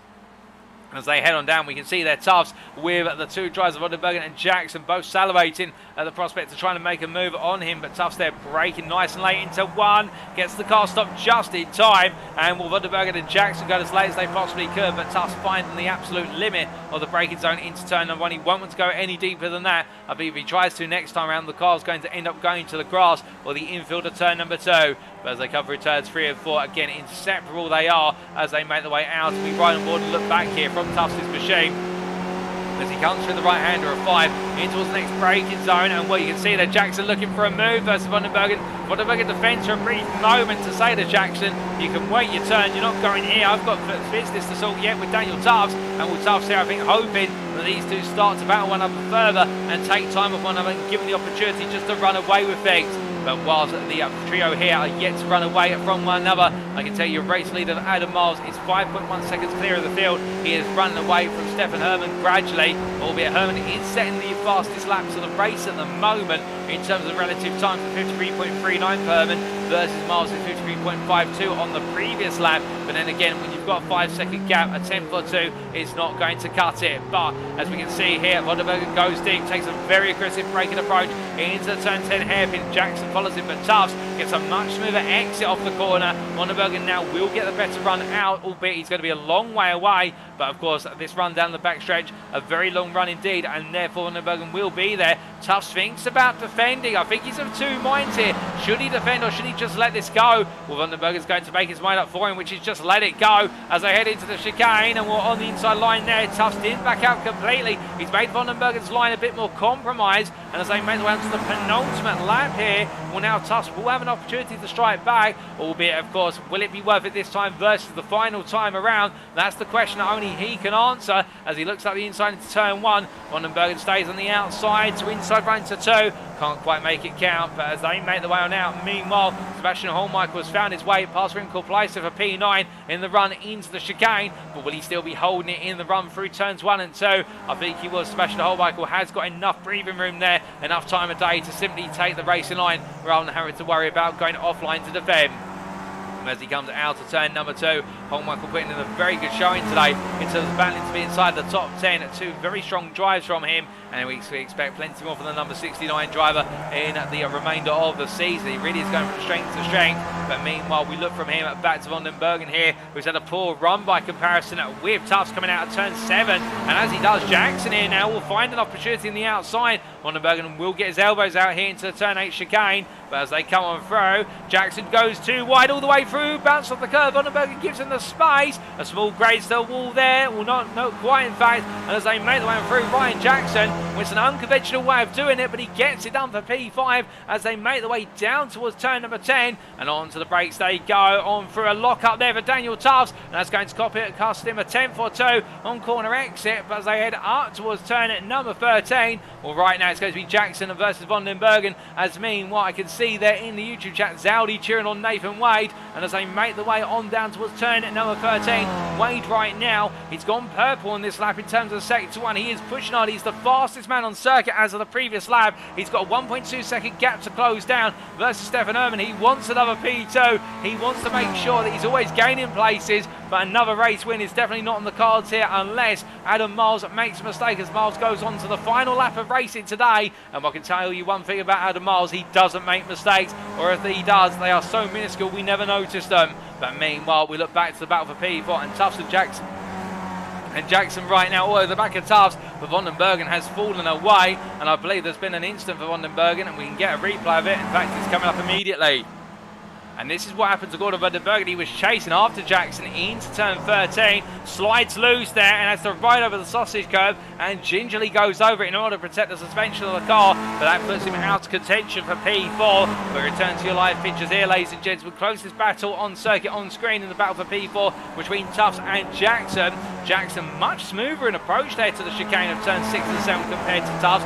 Tufts all over the road, running around on the ragged edge of adhesion, and well, two different driving styles here, but right now it does look as though Jackson just feeling happy to sit in behind, albeit I say that now taking a little peek up the inside, not close enough to go for it, but trying to get into the head of Tufts and make him make some errors. But meanwhile behind JT Kapinen, P7, he's got Jeff Randall on his 6. They make the way out of turns 8 and 9 onwards towards 10, but Kapinen I think feeling comfortable for now, and Remco Pleiss is still behind Sebastian Hollmichael a bit further back, but as they make the way towards turn number 10, Kapinen's going to look for a potential prospect to defend here, although I don't think he needs to, as it's going to be Randall who really needs to close up a corner exit. 4 attempts is the gap, and I don't think he's going to close up too much more. But meanwhile, here's your race leader, and well, what can we say other than race number 1, it was about run out front and running away with it, and in race number 2, he's shown great pace since the pit stop, but he's leapfrogged the field, and as Adam Miles makes his way to the timeline, it's going to be another back-to-back pair of wins for the number 85 car to make it 4 in a row,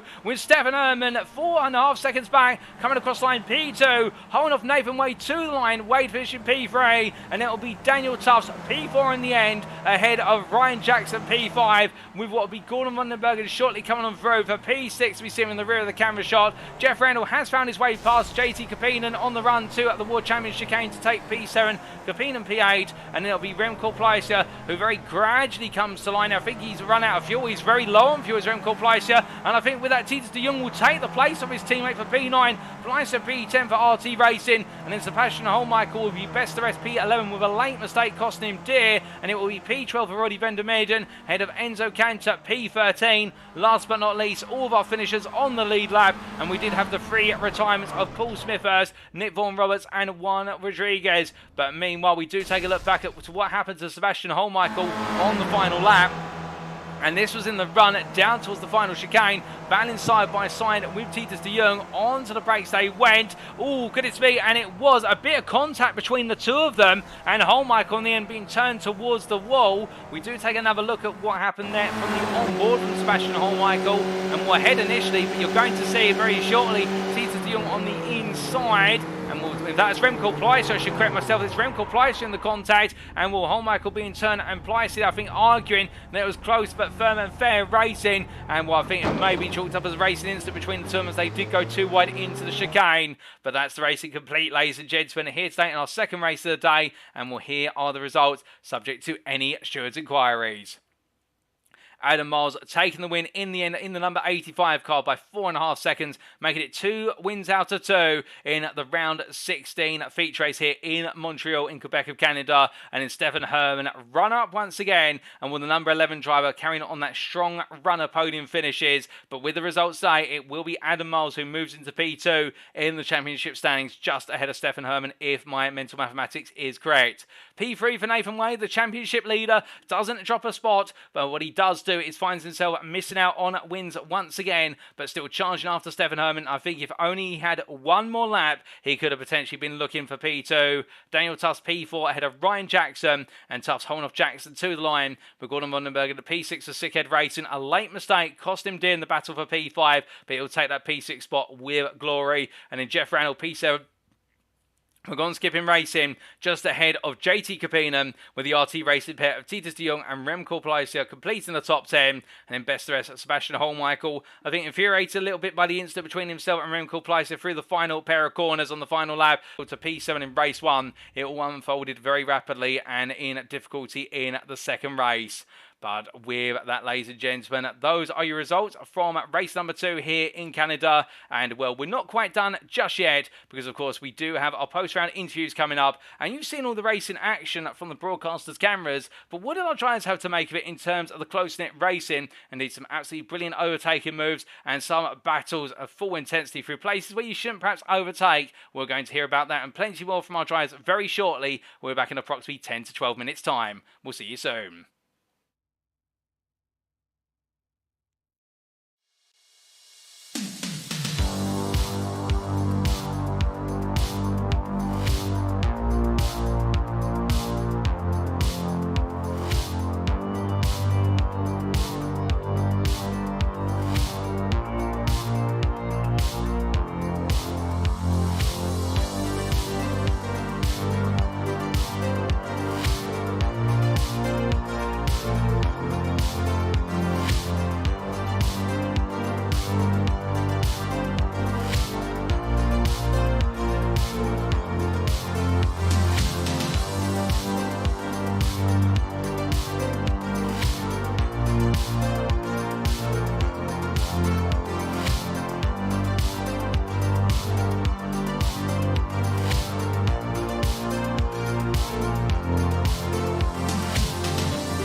Alrighty, ladies and gentlemen, without further ado, it is time for our post-round interviews of our selected volunteer drivers. And today, we're going to be hearing from some drivers right at the front of the field, and others who have found themselves towards the back of the field to try and battle the way on through. We'll start off from hearing from our dominant driver of the day, Adam Miles in the 85, picking up the pole position in qualifying and going on to win both races. And then we'll be hearing from championship leader Nathan Wade, who'll find his leader has been dented to a degree by Adam Miles' success, but with third place in qualifying the sprint and the feature race, it's not going to make a huge difference at this point in time for Wade, we reckon. And then we'll be hearing from Jeff Randall for Gonskip Racing having a difficult qualifying session, followed by a sprint race that ended before it could really get started, and then a feature race where you had to bounce back in recovery mode. And then we'll be hearing lastly from Enzo Cantor in the number 77, who ended up with a great qualifying session, but 13th place in both races in what are difficulties and some rather heavy incidents to go with them.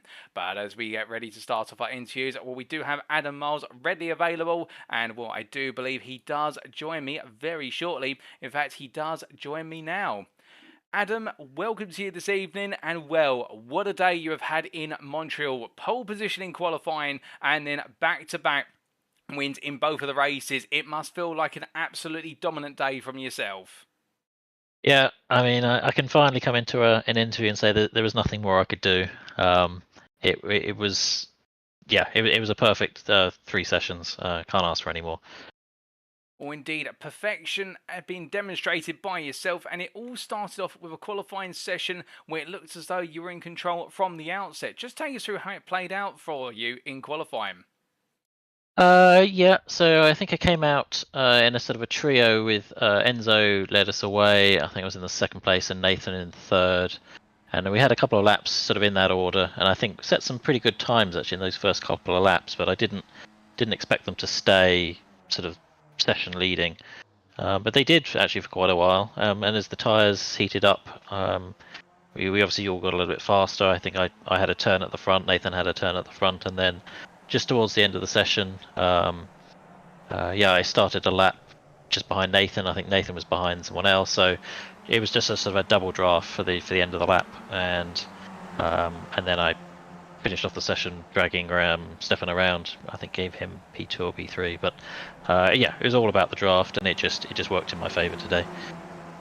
Indeed, but I have to ask, with the draft, of course, how was the draft in terms of how it affected the car through the chicanes? Because we have 3 chicanes back to back at the start of the lap, and they're all very different in terms of their apexes.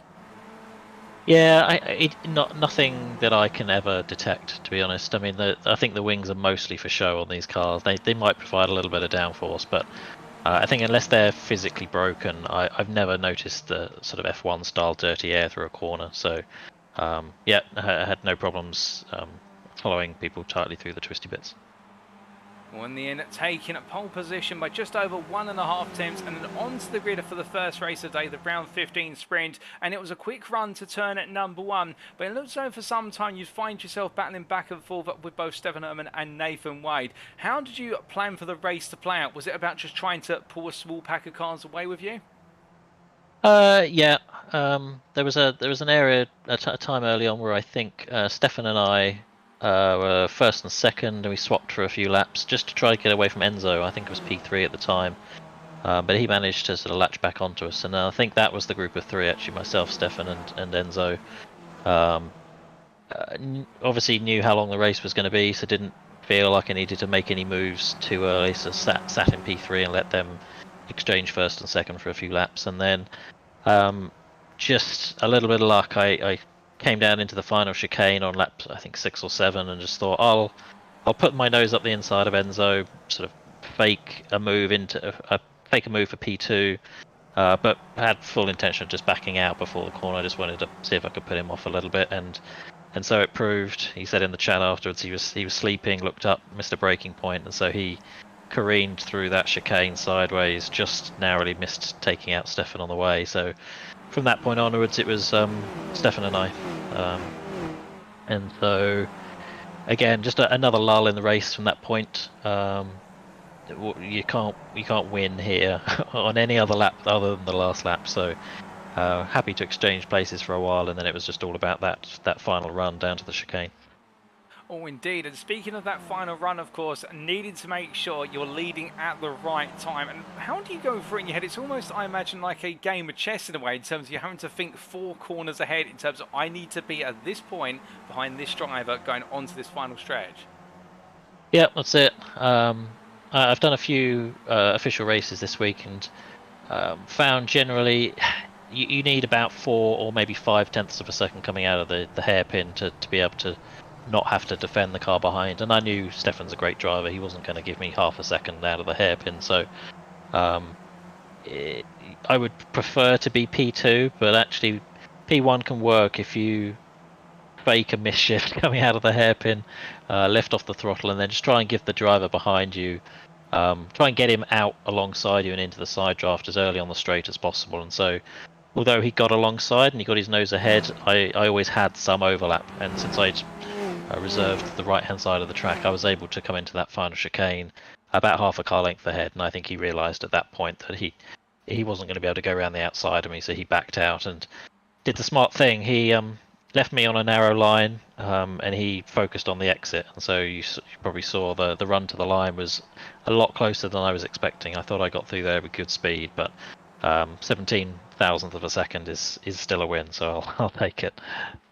Oh, indeed. As the saying from Fast and Furious goes, winning's winning, whether it be by a second or half a mile. But in the end, bringing it on home. And then in race number 2, starting from P10, it was a rather gradual start from yourself, albeit an instant at turn number 10 in the open laps. I think expedited the pace somewhat. You referring to the incident with Paul and Enzo? Yes. Yeah. Yeah, I was happy for a steady start. I mean, a 40-minute race is a long race. The pit stop mixes things up. So, given that it was a reverse grid, there wasn't anyone at the front who I thought had the pace to necessarily drive away with it if we were fighting. And Ryan gave it a good go. He got a few seconds ahead at one point, but Steffen was ahead of me. I think Nathan was ahead as well.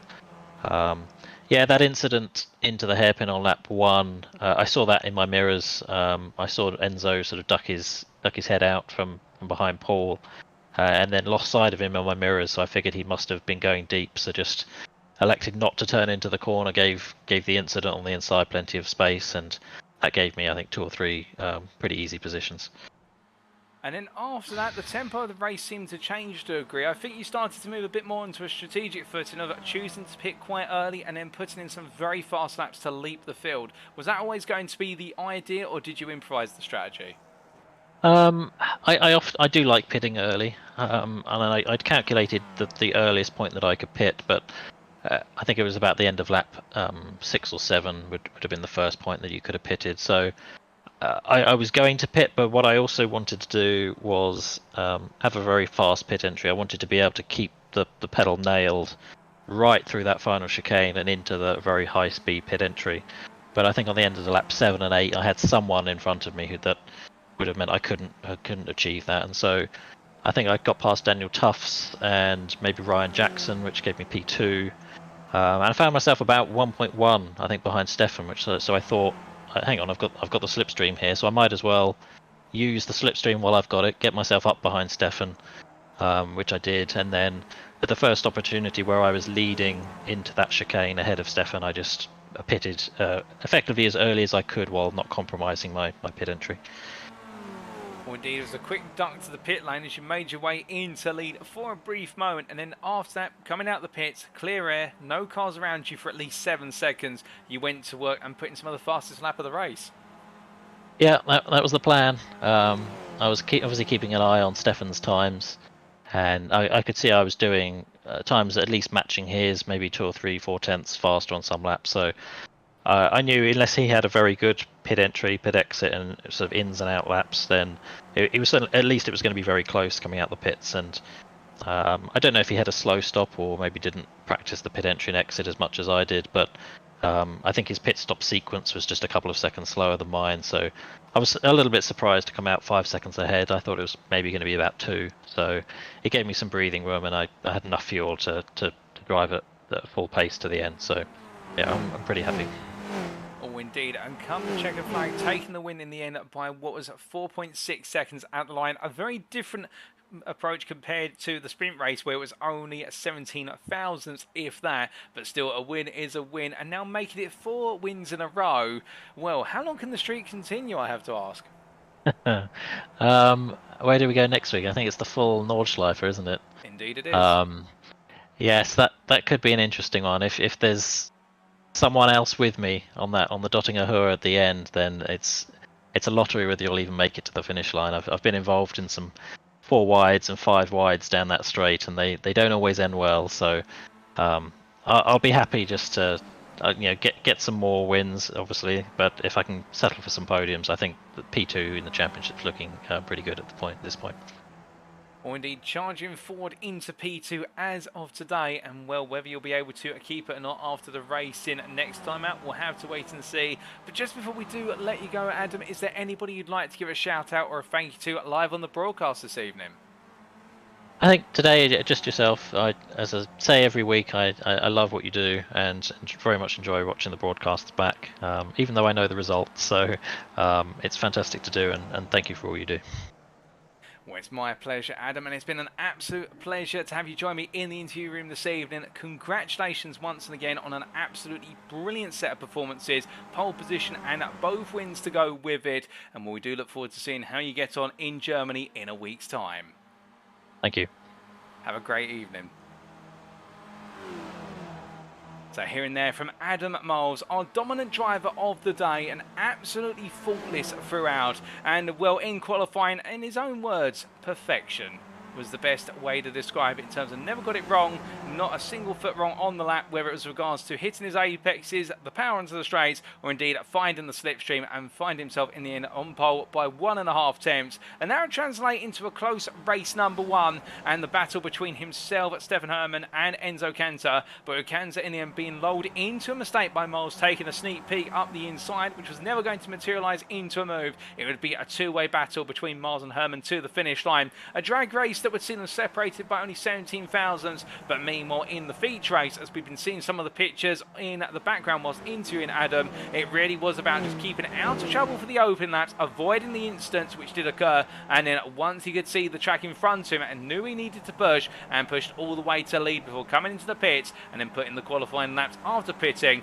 Of course, aided to a degree by the 3-second delta that we saw from Steffen Herrmann. in the pit lane where Hermann was in for 3 seconds longer, but Miles in the end just seemed to be a bit too far away for everybody to catch, and that was the enabler to make it a double win on the day. And well, he's definitely a force to be reckoned with, and how far can he go in making that win streak continue at the Nürburgring next time out? That'll be the question that he'll be asking himself, and indeed we'll all be waiting for the answer for.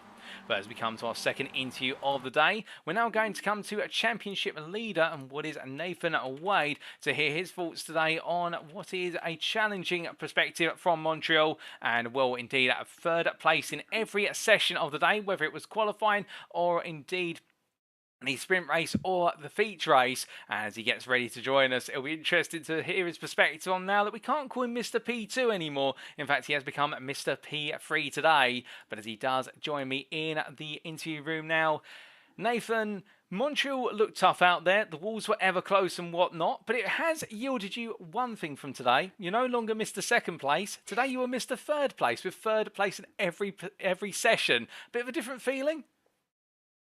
Hi, Paul.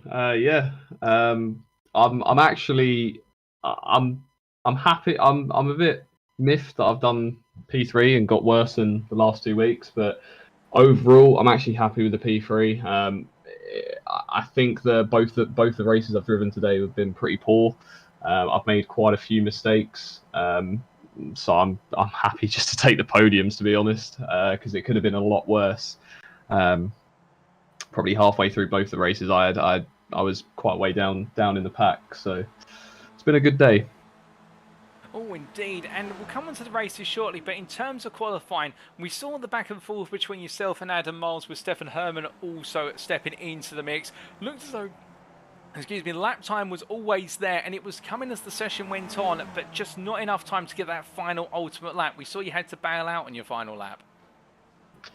Yeah, I think the first one I did was the first lap actually, which was kind of surprising. But I think it helped that because we were all on cold tyres, none of us were really closing up to each other as quick as we could. So we were sort of, I had the best gap going on to that first lap, and we'd caught everyone up, or I think it was Enzo or Adam leading. I can't even remember now.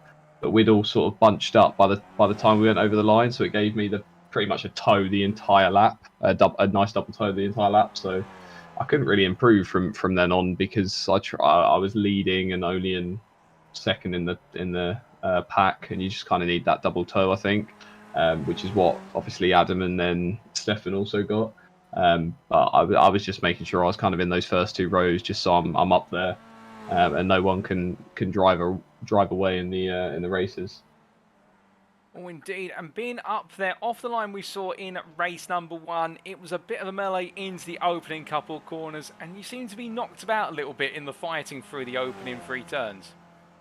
Yeah, I'm not sure what happened between Enzo and Nick. I think Nick came off quite a bit worse than Enzo there, but I'm just glad that I stayed away from that. Turn 1 was probably my biggest worry, because it's quite a sketchy corner. So wanted to make sure that people did actually brake for it, or turn 2, I should say. So I'm glad I got through it. And then I was just trying to try and keep my tyres warm, or get them up to temperature, just so I didn't lose Adam and Steffen, because I haven't done any practice on cold tyres at all. So I was a little bit slow in the early stint. Maybe slow at the start of the race and fallen back a few places, but playing it safe also yielded its benefits in the fact you then started to go on the charge for P3 and having to fight quite hard with the likes of Gordon van den Bergen along the way. Yeah, I think it'd have been a really good race if I'd have stayed in that front pack, but managed to, well, I don't know, I just weren't focusing on the last corner, and clipped over. I think it was the second curb in the chicane. And it just gave me a fat 3.5 second slowdown. I lost about 4 seconds by that point, so it put me right down in the mid pack. But it gave me a really enjoyable race, to be fair, just fighting back. I don't know where it put me, 8th, 9th or something. But it was a really enjoyable race, fighting all the way back through. Had a good fight with a few drivers, so it was actually quite enjoyable. Oh, indeed, and we saw you really being able to put the pressure on to drivers through the opening couple of corners and also down the back straight. Was there a particular way in the end that you found you needed to approach those overtakes, given the power of slipstream around here? I just wanted to be aggressive in the unusual overtaking spots, just so that I didn't want people to stay with me once I'd overtaken them, because I was worried that if I did do that and they were still behind me, they'd wait till the last lap and then they'd go for a move down the back straight. So as soon as I got past people, I wanted to make sure it was aggressive, compromise their line, and then just was solid throughout the rest of the lap, just to break the toe. But it worked quite well. I think both the races, to be fair. So yeah, is decent race one. Well, indeed, and then coming on to race number 2, starting from P8 on the grid, found yourself in amongst all the battling initially, but making gradual progress, but not without having to fight hard beyond the likes of, say, what was Roddy van der Meijden and also JT Capina along the way. Yeah, race 2 started off really well. I think I got up to P3 after the first lap, and then P2 after turn 2. And then again, I'm just poor at the last corner, clearly, at the Wall of Champions, and clipped over the second curve again. Took another slowdown. That dropped me well back to 8th, I think. I was then sat behind Adam. Thought it was going to be it was an okay place to be. I could stick with Adam, just follow him through. I think then Daniel Tufts had a slowdown as well. He then kind of jockeyed back in between both of me and Adam. Adam started to get away. I was then too close to the car in front, and I got my third slowdown. But this time it was on the first curb at the Wall of Champions. So I did get 2 slowdowns in that second race, which put me right down the order. After that, I had probably a 4-second gap, I think, to Tufts in front of me, and it was about the time of your kind of pit stops, just to put in a fuel tank, a full tank of fuel, and then go to the end. So as I was coming down the back straight, I decided I'm just going to go straight at the pits, fill up, go out, and just set qualifying laps, which seemed to be a pretty good strategy. Had to do a bit of fighting along the way, but managed to get back up to P3, which was a solid result. Oh, indeed, and particularly with your final lap of the race being the fastest lap set all day, a 52.74 under race conditions, and an absolutely dominating lap compared to the 53s that were set by everybody else. And we'll charge it on around here, of course. The threat of the walls ever close. What keeps you distracted from potentially making contact with those walls? Because for me, if I was in the car, I'd be focusing more on the walls than I would the surface in the end. I don't know. I haven't had enough practice here, to be fair. I should have done more practice. It's my own fault. What was I can't even remember what I was going to say now. I was definitely catching on Steffen quite a bit, and if I'd had one more lap, I think P2 was in the bag there. But yeah, it's a hard technical track. It seems quite a basic track, but those chicanes are a killer if you get them wrong. Oh, indeed, and we saw you closing so rapidly on Steffen Herrmann and only needing one more lap, which would not come, of course, to try and make the move for P2. But still, with a double third place today, it does mean you retain the championship lead ahead of Adam Miles by 188 points, and it puts you in a unique position going into the next pair of rounds in Germany for the Nürburgring Gesamtstrecke. Should you pick up a double pair of podiums, you could wrap up the championship early with a good few rounds to go. How are you feeling for next week? I'm looking forward to it. I love the Nürburgring, love the Nordschleife. It's going to be a great race. That last couple of corners going to be interesting. I think if there's a potential race that could go wrong quite easily, it is next week's track. I think there's going to be a couple of us up the front that are going to, providing there is still a pack up the front. I think there's going to be a couple people that miss out right on the line there. So yeah, I'm really looking forward to next week. Well, may it go right and not wrong for yourself in Germany. But just before we do let you go, Nathan, is there anybody you'd like to give a shout out or a thank you to live on the broadcast today? As always, yourself for putting on a great broadcast. It's always fun to watch back. Jeff and everyone else that run the league, you all do a great job. And then everyone on the grid today. It was good fun. It was all clean racing that I experienced anyway. So it was a good, enjoyable race. Oh, well, glad to hear you've enjoyed the racing from start to finish today, Nathan. And well, congratulations once again on 2 third-place finishes to complement a third place in qualifying. It may not have been the results you necessarily wanted, but still to fight back against adversity takes true skill and talent. And you've demonstrated that by the dozen. And we look forward to seeing you take to the Nürburgring in a week's time. Cheers, Paul. Have a great evening. So hearing there from Nathan Wade, the privateer who made it third places in every session today from qualifying through to the feature race. And what in his own words there, feeling as though he needed more practice and not too pleased with how he performed himself, but still proud of his achievements to fight back to third place in both races with multiple slowdowns. And you can hear a bit of that infuriation and that frustration being released there in terms of the fact, I think, feeling as though a lot of race time in both the sprint and the feature really was wasted on those slowdowns. But when they come, he could have done one of two things. He could have let it demotivate him, or it could have let him push him forward to the next level. And that's exactly what he did. He stepped forward even further and went charging after those results, and in the end, by picking up those 2 third places, as we just mentioned, he puts himself just shy of 200 points clear of his rivals. And it does mean that should results go his way in Germany next week, he could potentially be our champion with 6 rounds to spare. And well, that is a tantalising prospect in the hands of the number 24 driver.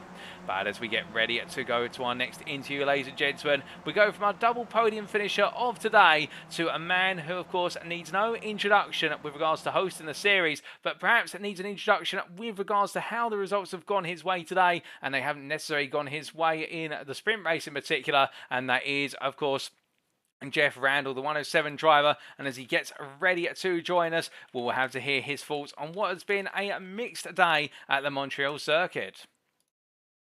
But as we just wait for him to be ready to join us in the interview room, we should point out that we will very shortly be correcting Enzo Cantor, who is listed as a privateer, but he's not a privateer. He does race as part of an official team, but we will get that resolved. But meanwhile, joining me in the interview room, it is Jeff Randall. And Jeff, what a day it has been for yourself. A qualifying session that just saw you creep inside the top 10. A sprint race which ended before it got underway for yourself. And then a feature race which was all about bouncing back. It has been a war of attrition.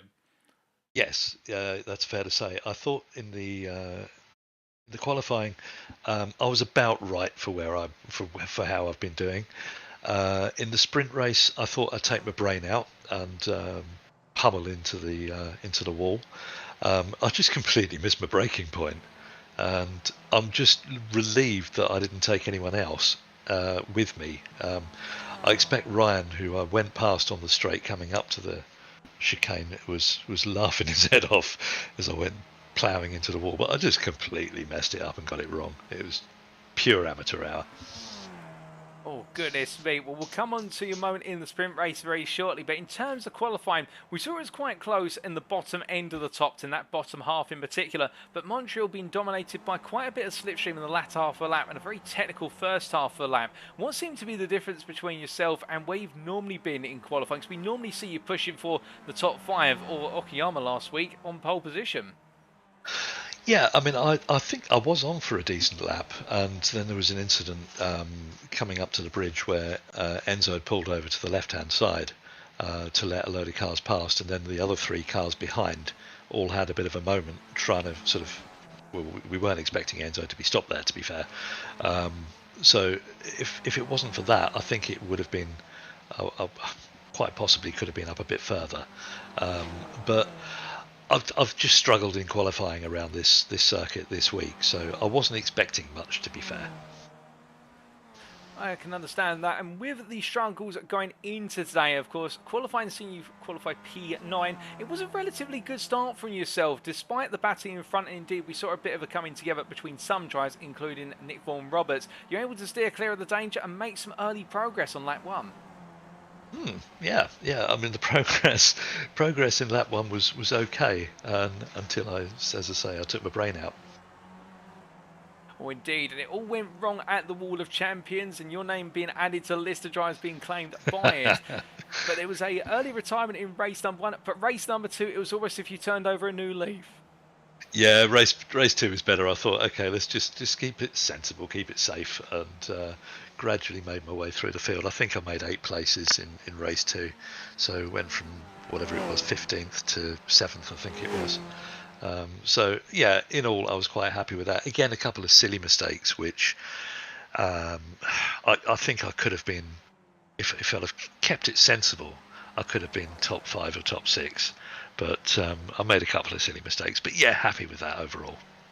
And I have to ask, in charging your way through the field here at Montreal, we've just spoken to Nathan Wade, who talked about his struggles in charging up through the field, but it seems though for yourself, you're relishing the batting, but where were your key areas where you thought, this is where I make the moves and I make them count? The places where I was making the moves was pretty much going into the wall of champions. That was for me, pretty much the only overtaking opportunities. Everywhere else, I was just happy to wait until then and just get in position for that. Indeed, quite a smart and calculated approach there. And with regards to the pit stop, of course, we've normally seen you be the individual who defines when everybody can undercut. You're normally the first in. And again, we saw that today. You've been one of the very first to come in the pit lane. Was an undercut always on the cards here?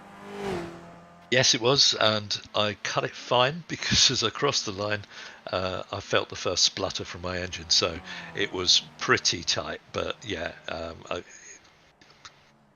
don't know if I could call it calculated, more just a little bit lucky today. We'll believe it was calculated, and with a calculated recovery in the feature race to P7, it means that results say keep you in P4 in the championship, albeit now you only have a 30-point gap to Gordon van den Bergen, who is chasing close behind, and it's a visit to van den Bergen's home circuit of the Nürburgring Gesamtstrecke next week. How are you feeling for it? Like the other 2 guys before you, really looking forward to it. It's a lot of fun. Anything can happen. There's no guarantees. It's one of those races where you can win it or you can bin it at the drop of a hat. So I'm looking forward to seeing how many people turn up. I think we might have quite a few show up for that race because it's very, very popular. So yeah, looking forward to that one.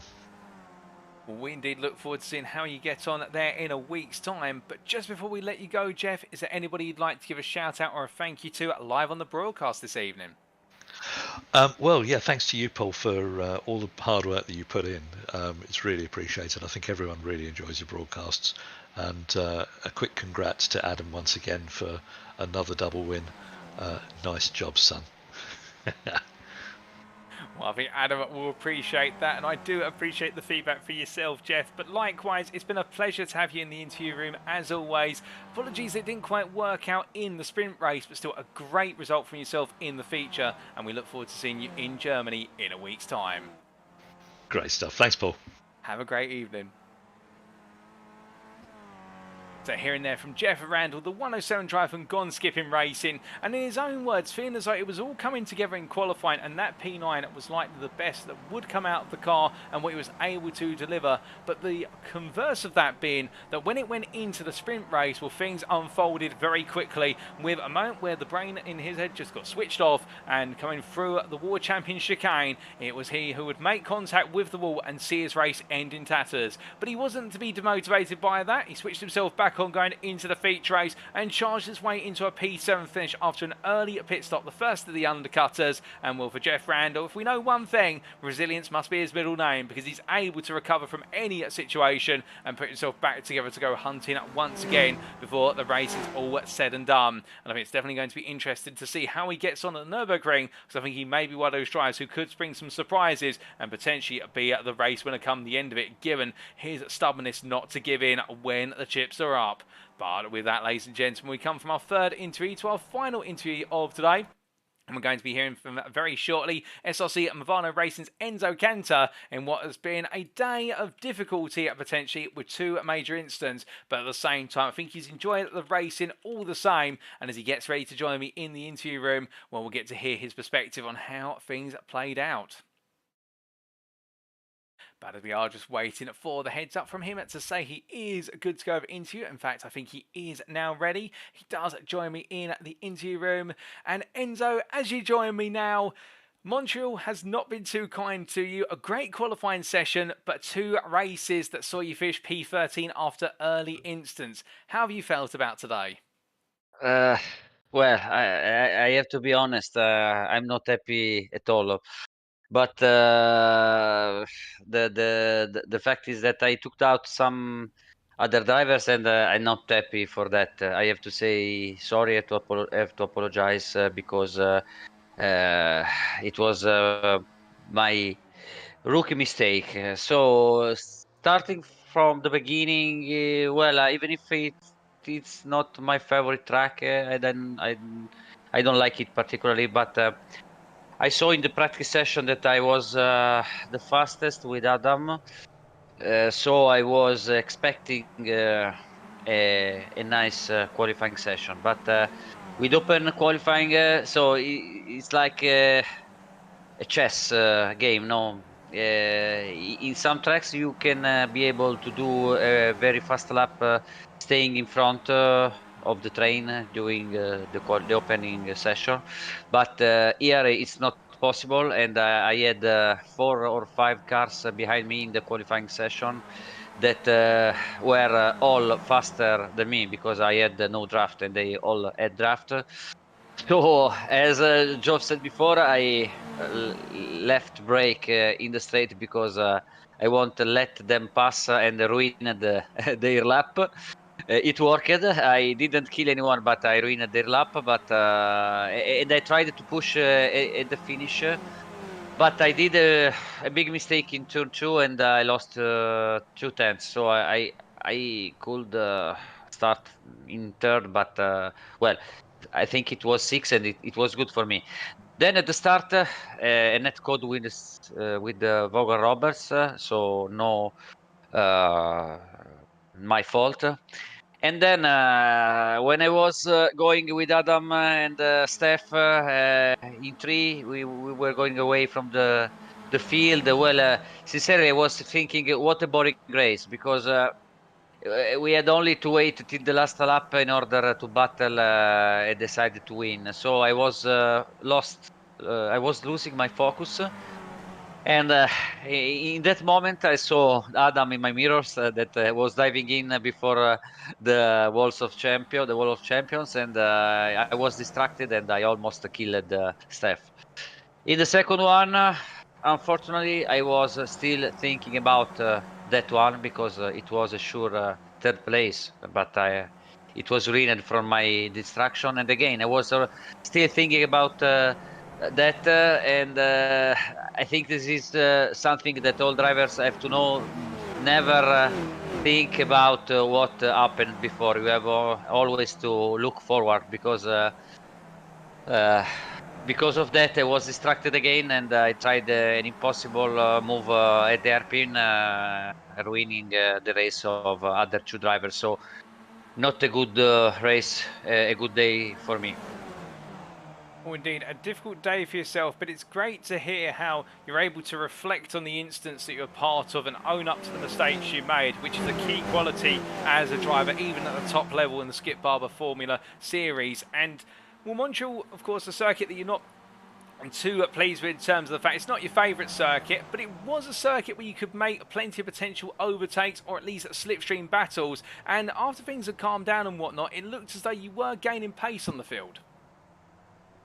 Well, yes, there are so many places to overtake here, and in particular, I'm able to try to pass in turn 1 or in all the chicane, but this means take so much risks, and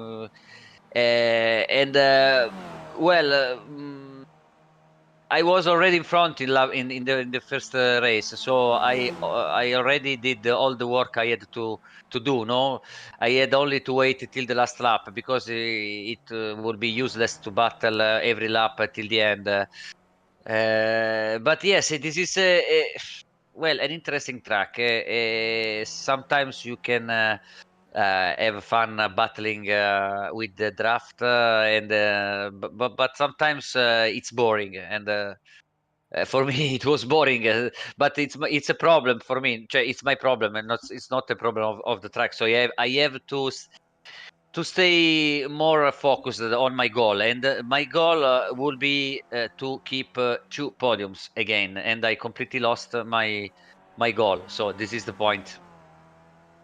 Oh, indeed. Well, perhaps it hasn't worked out today, but still, in terms of circuits that can keep your focus and concentration, next week we have the Nürburgring Gesamtstrecke coming up, and with over 100 corners, you're going to need to be fully focused. How are you feeling for the German circuit? Yeah.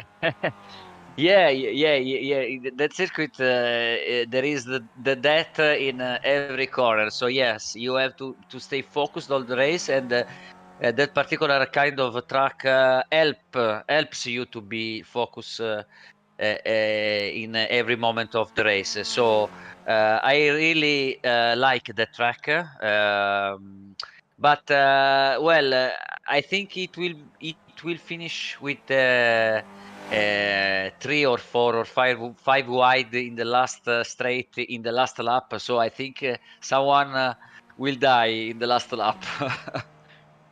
Oh, goodness me. Well, we do look forward to seeing that. And I have to ask, in terms of your targets for the championship, you're currently P15 on 136 points. P10 is only 43 points away in the hands of Neil Gardner. Is your target a top 10 finish at the end of the season? It's a nice question because, if I'm able to be focused on my goal, I can try to go forward. But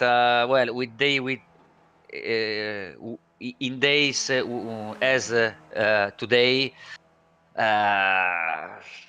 I completely missed my strategy. So I have to stay focused to my goal. I have to stay clean every time. I like to battle. I like to fight, but sometimes it's not the right thing to do. So with a little bit of more patience, I think I will improve my standing. Well, we do look forward to seeing how you may improve in the remaining rounds of the season. But just as we're about to let you go, Enzo, is there anybody you'd like to give a shout out or a thank you to live on the broadcast this evening? Yes, thank you for the chance as always. And yes, I have to say thanks to my team as always, SRC Mivano Racing, my team manager Fabio Mantellini, all my teammates and friends, all my sponsors. We are a big family, and I have to say thanks also to all the drivers on the field, because I wish they forgive me for this disaster I did today, and thanks to you, Paul, because of your wonderful work every week. Well, Enzo, it's always a pleasure to have you in the interim, and I'm sure the other drivers will forgive you. We all make mistakes, but at the same time, I look forward to seeing you come back fighting fit in a week's time in Germany. But until then, thank you once again for joining me in the interview room. Thank you so much for the interview. Thank you so much again. Have a great evening. You too. Hearing there from Enzo Canton for SRC Mivano Racing, and in his own words today, it was a number of mistakes and apologising profusely for them. And of course, all drivers can make mistakes. It's human at the end of the day. Indeed, even at the highest level in motorsport, the mistakes come from the very best, but owning up to them on reflection. And 2 13th place finishes, not representative, I would argue, of the pace he brought to the table in qualifying, and he'd setting his targets for podiums, but still, what's happened has happened, and now the number 77 driver will be looking forward to next week and expecting the Nürburgring Gesamtstrecke to present opportunities where he can potentially hunt down higher positions in the championship, and looking at the potential prospect of a top 10 finish at the end of the season. But he's just got to keep the concentration high. And if any circuit's going to put his concentration to the ultimate test, it will be at the Nürburgring, because for anybody there, the smallest lapse of concentration, we've heard it from all 4 of our drivers this evening, will see them ending up in tatters in terms of their racing aspirations. But we've just heard there from Enzo Cantor, and that does conclude our interviews for this evening. So thank you to all of our drivers for their interviews, and indeed, you've just heard from Enzo Cantor from SRC Movano Racing in the 77, but you've previously also heard from Jeff Randall in the 107 Gone Skipping Racing Machine, and also from Nathan Wade in the number 24, the Privateer, and also fellow Privateer and double race winner today to make it 4 in a row, Adam Miles in the 85. But congratulations to all of them for their performances, and we look forward to seeing how they get on next week. But with that, ladies and gentlemen, it is now time for us to wrap up.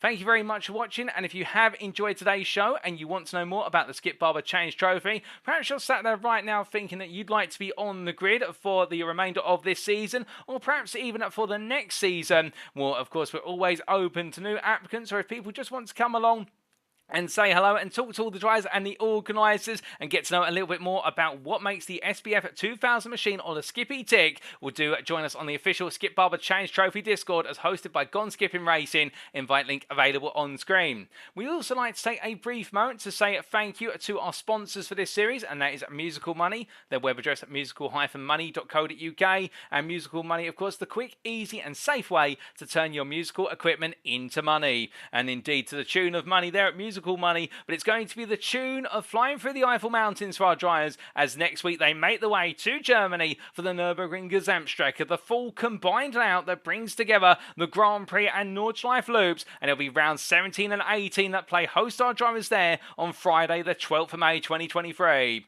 It has been a pair of rounds today in Montreal that all have been about staying out of the wall and mastering the art of the slipstream, but at the Nürburgring in a week's time, it's all going to be about keeping it clear of the grass and out of the wall from corner to corner and lap to lap, and with over 100 corners to be memorised by our drivers, it is going to be the ultimate test of stamina, endurance and pace, and who will come away with the ultimate result in each and every race. We'll find out then, but until then, we've been Gone Skipping Racing. I've been your host and commentator, Paul TX141 Walsh, also known as Britain Spit, depending on what media you follow me on, and until next time, remember to stay safe, stay well, stay smiling, have a fantastic weekend ahead, but most importantly, remember to stay on track. Good night.